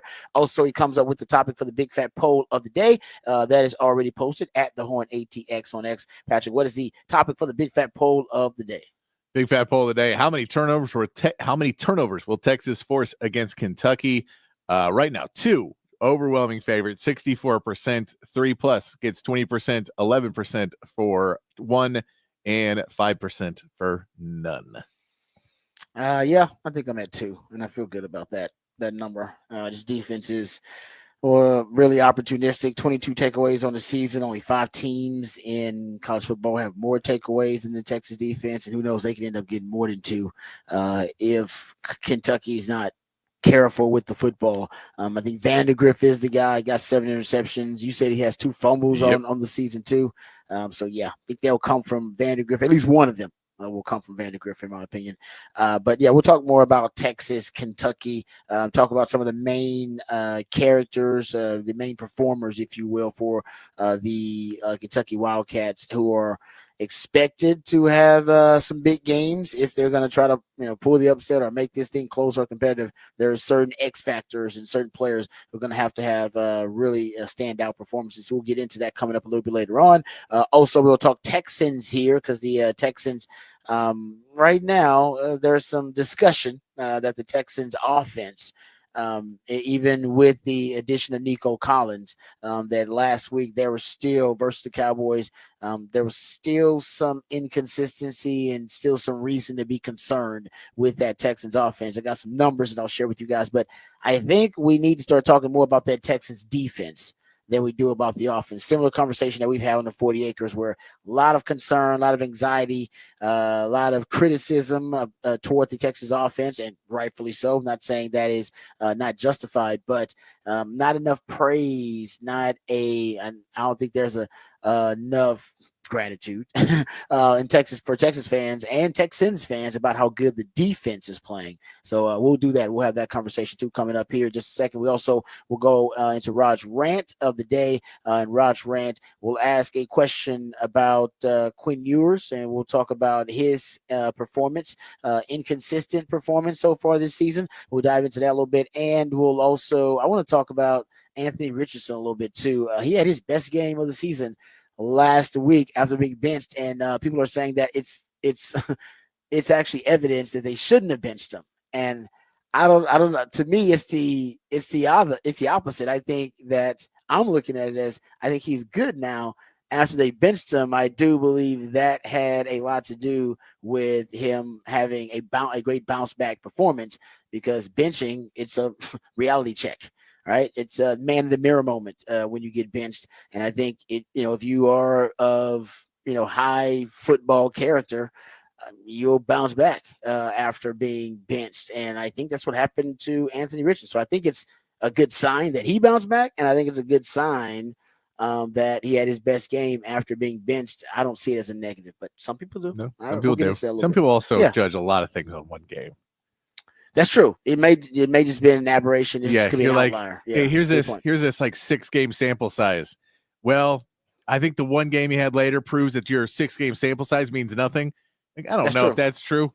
I think maybe if he continues to play like it, then I agree with you. I think the benching helped because it helped him get back focused. But now can he continually do that, and can he progress while he's playing well to continue to want to strive to be better, or does he plateau again and then it descends because you're usually either going up or going down? It's really hard to stay the same. Yeah, no, I agree. And I think the organization helped him. I think that the game plan was more suitable for his skill set. We'll talk about all that. We won't get deep into it, but I think it kind of reminds me of Quinn, right? When Quinn got benched in the Georgia game, it helped him a ton. It helped him. I think we all agree. Like, he was spiraling. He was a little discombobulated, and seeing ghosts out there making questionable decisions, sit him down, see the bench for a while, get to see it from the outside looking in, get to gather your thoughts. It helps. I've never been benched in that manner, but I know a lot of folks who have, and it doesn't necessarily mean that you got to stay on the bench. It just means that you got to bounce back. You got to respond from it. So Bobby Knight say? Yes, I was thinking the same thing. Yeah, the bench is a great motivator. The bench is the ultimate motivator. Sends signal to butt signal to brain sings signal to body. Except he didn't say but exactly. Yes. Yeah, he exactly. He's only that only that Bob Knight can use. That's accepted. But you're right. That sums it up, right? Here's the quote. Greatest motivator in the world is your butt on the bench. Except he didn't say but. Butt meets bench. Bench retains butt transmits signals to brain transmits signal to body gets butt off bench and plays better. It's a hell of a sequence. Yeah, man, sometimes you just gotta just bench them, and if, like I said, if they are of high character, they'll bounce back from it. It won't be debilitating. It won't. If they're fragile, that a benching is totally going to implode their psyche. I think you need to know that. No, and there's also and look, I get, because we can have this discussion the other day about somebody else. There's a difference between benching a second-year player who is struggling and a Hall of Fame player who's 4 games into a season. There's somewhat of a different conversation. That's true. That's true, because Woody Johnson wanted to bench Aaron Rodgers 4 games into a season. Start for the Jets. Yeah. That's a good point. I don't know if I agree. Every situation has its own, unique circumstance. Shades of gray. I would say that should have been one of the exceptions. But when you got a young quarterback like Anthony Richardson, I don't think there's anything wrong with temporarily benching him. And they said afterwards that it was because it wasn't something they were doing permanently, that he was still their guy for the future, and that kind of thing. I think that's too of why you put in Flacco and you didn't go Ellinger, go with someone younger, where you're not putting in this is clearly not your replacement, because this guy's almost retired. So he's not your replacement, but this is someone to help you learn on the path to where you're going, versus here's another 23-year-old kid and he's fighting for your job because he wants to stay in the league. There's a little bit of difference of who you're putting in there in that benching. Totally agree. All right, so we'll get to that coming up a little bit later on. I want to talk Texans first. We'll do that coming up, and I'll ask you a question about the Cowboys as well. But first, let's hit the Horn headlines. So let's get updated, educated, and informed with all the top stories of the day with Patrick Davis and the Horn headlines. All right, your Horn headline is brought to you by Top Gun Rentals and Lawn Equipment. In the NBA, the Rockets took down the Pacers 130-113 last night. Alperen Sengun had 31 points and 12 rebounds, with Jabari Smith adding 23 more points in the win. Tonight, the Spurs host the Jazz in San Antonio. Texas women's basketball topped Tarleton State 83-41 yesterday, with Madison Booker scoring 25 points on 10 of 14 shooting. Texas men's basketball faced Syracuse tonight at the UKG Legends Classic in Brooklyn. Trey Johnson will look to continue his hot start, averaging 23.5 points a game so far this season. And Tremont Mark, who missed the first 4 games of the season due to an ankle injury, has begun 5-on-5 workouts with the team, and there's hope he could make his debut tonight. In the NFL, the 25 semifinalists for this year's Hall of Fame induction were announced yesterday, with notable first-year candidates including Eli Manning, Luke Kuechly, Terrell Suggs, Adam Vinatieri, and 5-time All-Pro Earl Thomas. The list will be pared down to 15 finalists later this year. And the Steelers take on the Browns on Thursday Night Football, with the Steelers rolling with an 8-2 record and a 1.5 lead in the AFC South. And that is your Horn headlines. Yep, Steelers going to be 9-2. It's you figure, but I mean, what was the stat you said earlier? Yeah, it is a crazy stat. I don't know. This is a different Steelers team, but the Steelers are 1-4-1 at Cleveland in the last 6 games since 2018. Put the house on the Browns. That is crazy. I don't understand that at all. That makes no sense. That division is wild. But this Steelers team feels a little different just because I don't know, the the groove that they have right now because of Russell Wilson and him being able to manage the games correctly for the Steelers. The defense is playing really well. They can pound the rock too. And man, Steelers is playing some of the best football in the league right now. And it's just a very complimentary is a very complimentary type of football where it's all three phases just contributing. Out of the defense is probably playing at the highest level of any of the three phases because they still got a top 5 defense. So the defense leads the way. But it really is amazing what the addition of Russell Wilson has done. And they still use Justin Fields now situationally. I was seeing that last week. They actually put him in there on short yardage situations. They put him there to try to close the game. Remember, he screwed it up. Well, he didn't screw it up, but he slid too early. He could have iced the game early, but he slid too early. But they got good mojo. Right now, the Steelers got good mojo. Their mojo they got the second best mojo going in the league right now behind the Lions. Lions got good mojo. Steelers do. Kansas City Chiefs, I mean, they are the Kansas City Chiefs. They're just clutch. And they weren't clutch last week. But the game they played against the Bills, that's the kind of game they've been playing all season long. They just couldn't. Josh Allen put the cape on, which didn't allow Patrick Mahomes to put the cape on. Because he put the cape on and he came to save the day. But the type of game that Kansas City played versus Buffalo, that's the kind of game they've been playing all season long. Except in the fourth quarter, they've been able to flip the switch. So I don't know if I like the mojo of Kansas City. I just think they're clutch and they got the best quarterback and the best play caller and the best tight end and the best interior D lineman. They just got the best defensive coordinator. They have the best of a lot of different things and they're clutch. But in terms of just mojo, teams who right now there's a vibe about them and their brand of football and how they win. There's a certain style and identity that they have that is we win this way every damn week, and you can count on it. Lions are like that. Lions did have that off game versus the Texans. We'll talk about that too. And I think the Steelers have that. I think the Ravens have that, but unfortunately for the Ravens, it also means their pass defense is terrible. So you get that every week too. You get the worst. You get the most prolific offense potentially in the league, except for when they played Pittsburgh last week. Right, you always gonna have an off game here or there, but then their pass defense is also just as consistent, honestly, on the bad end. It's consistently bad. And it's the worst pass defense the Ravens have had in a long time. So that, I think, also is something, like I said, the consistent brand of football that's also productive and not a counterproductive consistency, right? That you don't want something that, like the Texans pass protection being an issue every week. That's also a part of their, right now, the Texans, that is a part of their identity, unfortunately. Yeah. Right. He's like, oh no, they're gonna have pass protection issues. You know it. Oh, they're gonna have third and long too. Mm-hmm. So but they're still winning. But the teams like Detroit, there are not a lot of negatives when you start talking about their brand and style of football. Like, what's the negative for the Detroit brand and style of football? What works against them? What's counterproductive in it? Almost nothing. Right, so it's like, man, they're full steam ahead. So you start looking at other teams' way and the style they play and the way they win games. There are a lot of flaws. There are some flaws in there because I mean there are no perfect teams out there, so there's some flaws in it. Texas got some of those flaws, right? Pass protection, ended up in third and long and behind the chains, that kind of stuff. When you're looking at a team's brand and their style, how much of that brand and style is counterproductive? And for the Steelers, not a lot. That's why he got rid of Justin Fields. Not got rid of him, but that's why he benched him. He's like, no. He's like, for our brand and style of football, I need a better manager of the game. Yeah. I need somebody who's to manage the game better. You're a little too risky for our style and our brand. And he was the risk. When I used to look at, remember they were winning even with Justin Fields, but he was part of the risky element of that.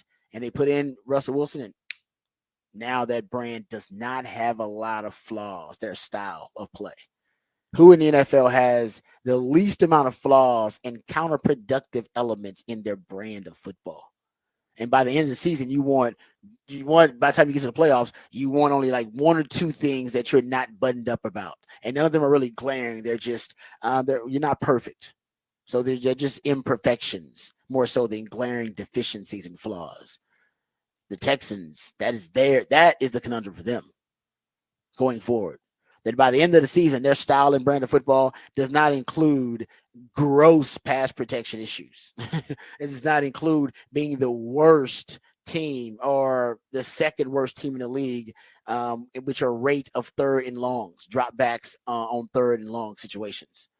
Lots the play calling of Bobby Slowick on first down. You don't want those types of counterproductive elements to be a part of your style and brand of football. And for the Texans, that is the case for them offensively. Defensively, the thing is the Texans don't really have a lot of issues defensively. Defensively, we're not giving them enough credit. They lead the NFL in havoc plays. That's any splash play by the defense, sack, tackle for loss, interception, PBU, forced fumble, fumble recovery, splash play by the defense. That's a havoc play. They're the only team with 3 players ranked among the leaders in havoc plays in the top 20 players with the most havoc plays. They're the only team that has 20. They got 3 in the top 20. They got Derek Stingley's in there, Will Anderson's in there, and Jalen Petrie. They got a lot of havoc-minded players. This defense has made 2 of the top 3 MVP frontrunners look pedestrian, mediocre, and have their worst games, arguably, of their careers when they play the Texans. Jared Goff and both Josh Allen.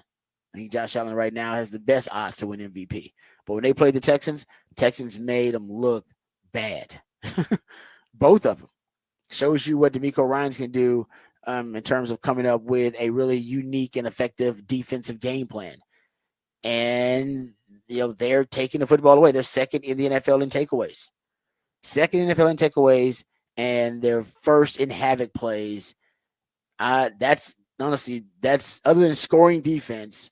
I don't know if there are 2 better stats or statistical areas that I'd rather my team be elite in. Takeaways, they're a defensive team, be elite in takeaways and havoc plays. And they're not shabby in scoring defense. They're still a top 10 defense scoring, but they're very opportunistic. They make a lot of plays on the football. And I told you guys last year that I think Derek Stingley's he could be an all-pro if he picked up where he left off last season. We talk a lot about pass defense today because we talked about Texas pass defense being really good. Derek Stingley, last week, he was fantastic, but you go look at what he's been able to do lately. He's playing like one of the better corners in the NFL in the last few weeks. Last 4 games, 20 targets, 5 receptions allowed, 41 yards allowed, 1 interception, 0 touchdowns, 18.7 passer rating allowed. And he guarded Devontae Adams and Garrett Wilson when they played the Jets, CeeDee Lamb when they played the Cowboys, Mike Williams, DJ Moore. And against all those receivers, 17 targets for 95 yards with 5 PBUs and 2 interceptions going up against those guys. He is he's legit. Like I said, I don't know if he's going to be all pro this year, but he should be in the conversation if he continues playing at that level. So the defense is actually the identity. It very much reminds me of the Longhorn conversation we've been having, that the expectation was Texas, if you looked at all the weapons with the wide receiving core and with the best quarterback room in the country, maybe the deepest wide receiver room in the country, an offensive line that had a lot of continuity, that had multiple NFL draft picks on it, Gunnar Helm now playing at a really high level. The assumption was, Texas offense will be the elite part of this team, right? They'll lead the way. We'll be an offensive-led team. And the truth is, the offense is good. It's a top 20 offense, but it's not the elite element of this team. The elite element of this team is actually the defense. The Texas defense is all-time great. The Texas defense has gotten better every week. The Texas defense has the players who are playing at the highest level on the team on the defensive side of the ball. And now we have to flip our perception of the team. We got to change it. We got to adjust our perception of the team and now look at everything from a team that leads with its defense, and everything, all the complementary elements of the team are geared towards supporting the most elite part of your team, which is your identity, which is your defense now. And the Texans are the same way. Nobody expected the Texans defense to be playing at this high a level And when all the offseason hype and hoopla was about bringing in Stephon Diggs and bringing in Joe Mixon. And Nico Collins had a career year. He's going to pick up where he left off. The offensive line was the most injury riddled offensive line in the NFL in the last 20 years. And they're finally going to have continuity and health on the offensive line. And when all that comes together, this Texans offense is going to be an elite offense. CJ Stroud, the greatest rookie season in the history of the NFL, he's going to pick up where he left off, and they're going to have a season that is going to be, by all measures, considered a prolific offensive season, and they're going to be almost impossible to stop. And the truth is, the offense has been inconsistent, like the Texas offense at times. And you've had, injuries are a big part of that, but your offensive line has had communication problems, and they've had issues with, working as a unit in pass protection. You've had issues with Bobby Slowick and his development as a play caller. Last year, people saying he was going to be on the fast track to being a head coach.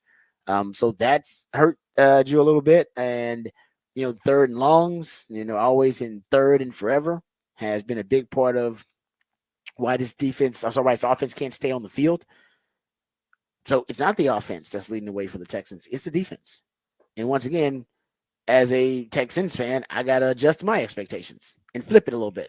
And so look at everything from a defensive prism and through that defensive prism.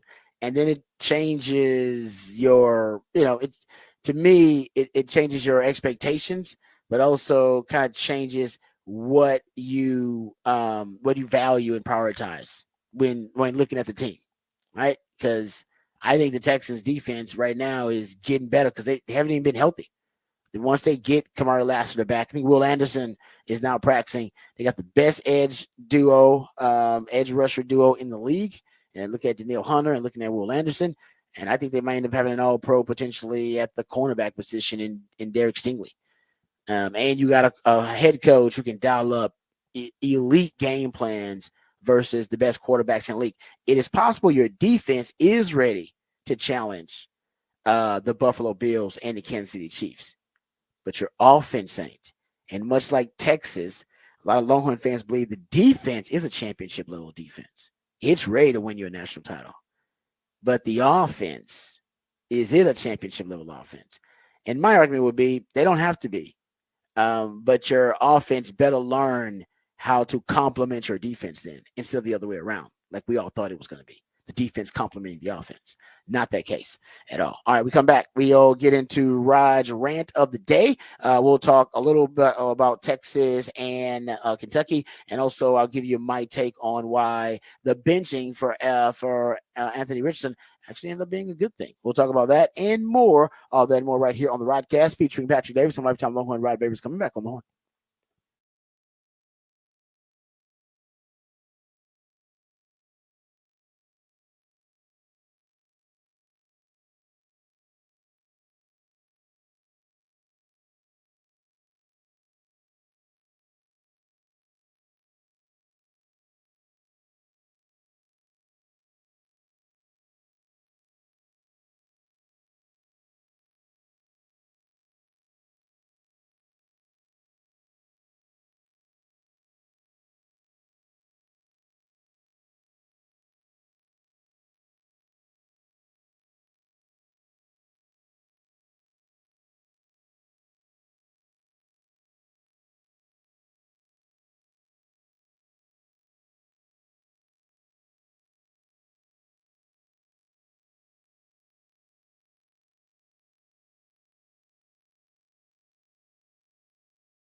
All right, welcome back to the Rodcast. Time to get into some NFL conversation here as we get into Rod's rant. I don't understand because I saw today that the Dallas Cowboys have confirmed that they're going again with Cooper Rush as the quarterback, and I don't understand why they won't throw Trey Lance in there. I think we actually may have the audio of it too. But Mike McCarthy said after last game that he wanted to get Trey Lance in there in the Texans game. And he said, I wanted to get Trey Lance in there and that we got to find a way to do it. I'm not sure how much, how power he's got in terms of making all these personnel moves because we know Jerry likes to micromanage. But man, I still don't know why you haven't seen some extended time with Trey Lance. That's crazy to me. Makes no sense at this point in the season. I mean, the Dallas Cowboys actually at this point, the season's done. I mean, you know what you are playing for, and that's for the draft pick in the upcoming draft. So why not put Trey Lance out there and just see what you got? Because as a potential trade piece, but I don't know if that's going to happen anymore. I'm just a little surprised that we haven't seen Trey Lance yet. I don't even know if they plan on playing Trey Lance really at all. Doesn't make any sense. Yeah, I don't get it. And I get he's a free agent. So if your plan is to lower his value so you can re-sign him for less money to keep him as your third string quarterback who you're never going to play, even though you'll give him another $3 or $4 or $5 million to keep him there because Jerry Jones doesn't understand how football works anymore. And I feel like at maybe one point he did, but clearly that's the only logical reason you don't play him is because you're trying to keep his value down so you can re-sign him, right? I guess, yeah, that does make sense. But why are you going to re-sign him? His value's already pretty low. I mean, and why are you going to re-sign him if he's your third stringer? Yeah, that's not very cost effective or smart. It's not frugal to do that either. The only reason you re-sign him is because you are just trying to hold on to the fact that you screwed up that trade, that he wasn't worth the pick you gave up. And you just don't want to admit it, which I can admit I was wrong. They should not have traded for Trey Lance. I liked it at the time, but apparently he wasn't good enough to ever make your roster, wasn't ever good enough to play in the game, so probably not a great trade. But I can admit that. I support the trade. Yeah, I can admit, yeah, I support the trade, but I can tell you now, if I was never going to play him, then I probably wouldn't have traded for him. Yeah, I just thought, it's worth kicking the tires on. He was a high-level prospect. The 49ers loved him at one point, and once they found Brock Purdy, they were incentivized to move on from him anyway. So I just thought, hey, maybe there's a chance that there's something there, but it wasn't, and that's okay. Quarterback is a position worth rolling the dice on. It hit or missing, whether you're drafting them one really high or you're bringing one in, it's worth it. Some positions aren't worth it, like running back. And you bring Zeke in, not worth the roll of the dice. So I just think it depends on the situation. But you're right. I don't understand. Maybe that is it. Maybe they're thinking about his value on the free agent market. My thing was nobody's going to go after Trey Lance. Nobody's going after him, man. Like I think playing him now. Maybe if you play him and he balls out, maybe that works against what you want because you want high draft picks and. And you, like you said, you don't want to have to pay a top dollar for a backup quarterback or a third string quarterback like Trey Lance. I think you'd like to see what you have in the young man, what you have there, period. But I get it. Cowboys at this point, they're playing for, I don't know what they're playing for. I thought they were tanking at this point. But the organization has, I'm sure, their own priorities and objectives at this point.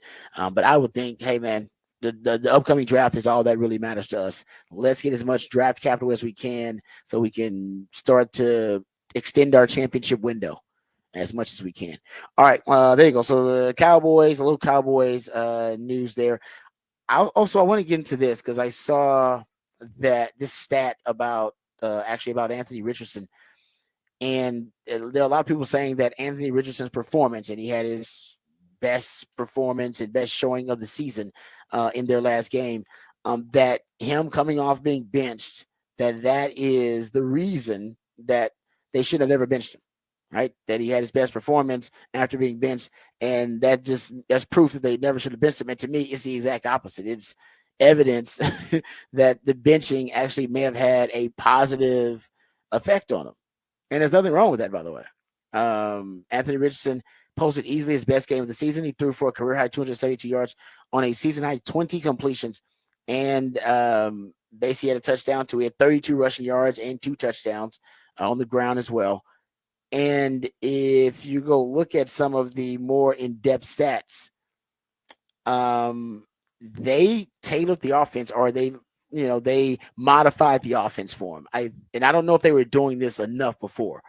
So if you go look at his throws of 10 plus yards, he threw a catchable ball on 10 of 11 throws, traveling 10 plus air yards down the field. He was never that accurate prior to being benched.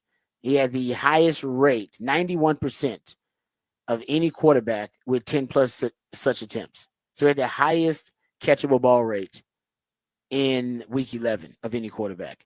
When will we be saying that about Anthony Richardson? That would have been crazy. He's the most inaccurate quarterback in the league, one of the most inaccurate quarterbacks in the last 2 decades in the NFL. And yet this past week, throwing 10 yards or more down the field, he was one of the more accurate quarterbacks in the league. His average time to throw in week 11 was 2.2 seconds. I got the ball out of his hands quickly. Prior to that performance last week, his average time to throw was 9th highest in the league. He was at 2.7 seconds. The cutoff point, 0.5 seconds off of his time to throw. Get the ball out quickly, which means he had quick reads. Probably didn't want him going through a lot of progressions. Let's simplify it for him. Let's strip it down. His average depth of target was way too high. Remember, we talked about this. He was basically just chunking it deep and scrambling and doing scramble drill and chunking it deep every chance he got. Well, he worked against the Texans in week 1. Prior to last week, his ADOT, 13 yards, was by far the highest in the NFL. Wasn't even close. He had a 21% deep throw rate. In week 11, his deep throw rate was 13%, trimmed it down, much more reasonable. And his average depth of target was 9.1 yards, lowest for him all season long. So, which is still not that low. 9.1, still going down the field pretty far, 9.1 yards. But for him, that was his lowest average depth of target the entire season. And when you go look at Shane Steichen and the way he got him in a groove early, because Anthony Richardson's more of an athlete you're trying to develop into a quarterback. He's more of a football player that you're trying to develop and evolve into a quarterback. They still let him be a football player. They baked it into the offense. On the first 4 drives, which is usually, that's your script, the first play of each drive was a quarterback run. He had a designed quarterback run on drive 1, on the first play of drive 1, designed quarterback run in the first play of drive 2, designed rollout on the first play of drive 3, and a read option play, which ended up being a Jonathan Taylor run, was the first play on the start of drive 4. Yeah. He had 10 design runs in week 11, not including kneel downs.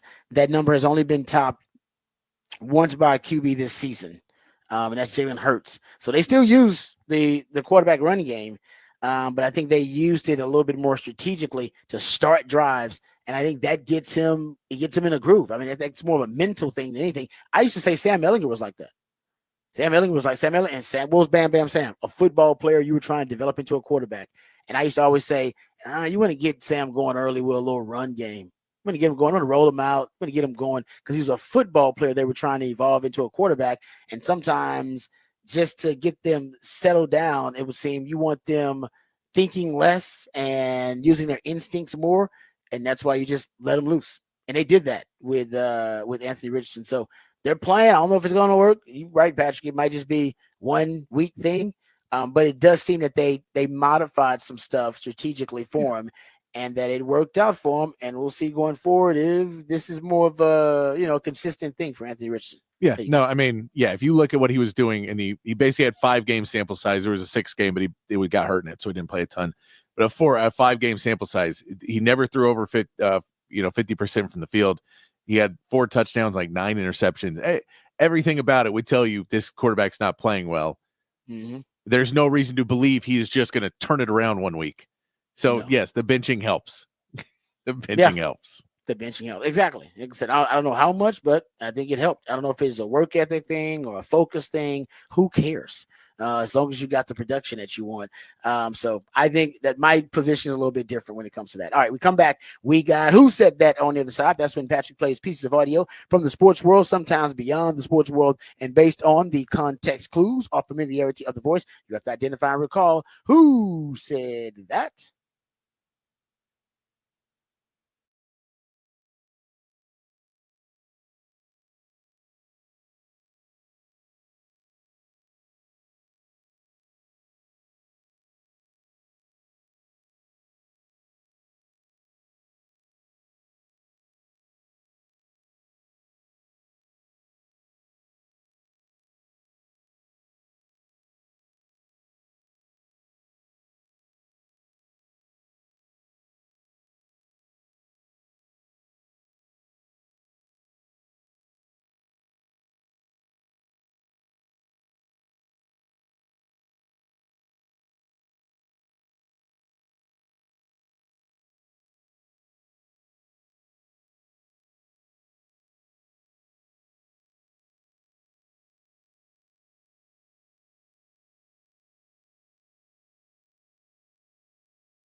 All right, welcome back to the Rodcast. It is a new theme Thursday edition of the Rodcast. That's when my co-host, the Idealionaire Patrick Davis, comes up with a new creative theme. And today's theme is all about gratitude. He's feeling very thankful for you guys, thankful for all the blessings that we all have. And we know Thanksgiving is on the horizon, so usually we wait till then, but we shouldn't wait till then. We should always state how thankful we are for the many blessings and the great people in our lives, and that's what today's theme is all about. So thank you, Patrick, for having us in the right mindset. So all the songs reference thank you or thankfulness or being grateful, having gratitude, and that one.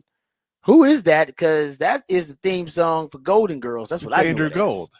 Okay, I didn't even. And by the way, if you've never realize. listened to that song all the way through, do yourself a favor and listen to it as it gets a little weirder as it goes on. Oh, okay. Because I only hear the first part. Yeah, because the whole beginning of it is like, oh, thanks for being a friend, and we're gonna be friends, and I'll buy you a gift. And then it's like we get older, and we're getting older, and then and when we die and float away into the night, the Milky Way, you'll hear me call as we ascend.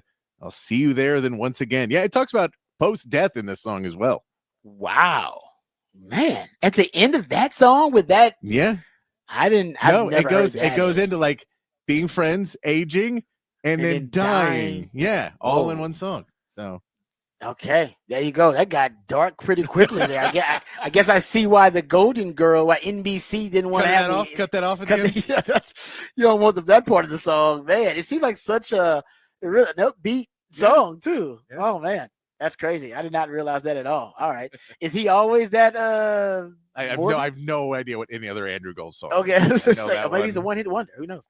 All right, there you go. Good stuff there. I always learn something new on the musically themed days of the week. Thanks to Patrick. Also, he puts up the topic for the Big Fat Poll of the day. Always a great conversation starter. And this one is a simple question: how many turnovers will Texas force against Kentucky? And 66% of you say they will get at least 2 turnovers.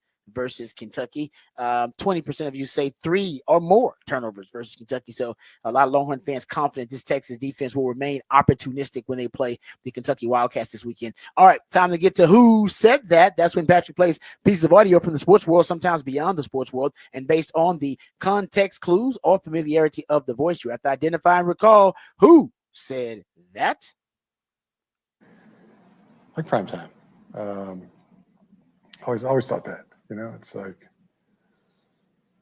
tonight's going to be a good night. Has that Black Eyed Peas kind of feel. That's always the kind of feeling like we're going. Got my friends are with me, and we're going to go out. Let's make it a great night. Who isn't, right? Jim Harbaugh making a Black Eyed Peas reference when he's saying that it's going to be a good night. Tonight's going to be a good night. Yeah, the song. Like he goes, Black Eyed Peas for it, and he goes, "Who is it?" Like a lot of people. A lot of people are surprised. like, I'm not a Black Eyed Peas fan. Robert California is not from The Office. He's not a Black Eyed Peas fan. I did not know that. Of course, Jim Harbaugh likes the Black Eyed Peas. Of course, he does. I don't think Jim Harbaugh consumes any sort of media the way we consume it. That is true. Yep, it's all pumping him up for practice. Yeah, and stuff. That's all he cares about. It really is. I agree with you. I agree with that, no doubt. All right, thanks, Magic, for all you do, brother. As always, you're the real MVP. Remember, the revolution will not be televised. We'll be talking about it right here on the Rodcast. We love you guys. We mean that. Take care of yourselves, but more importantly, take care of each other. And until tomorrow, that's next time. Hook 'em and peace.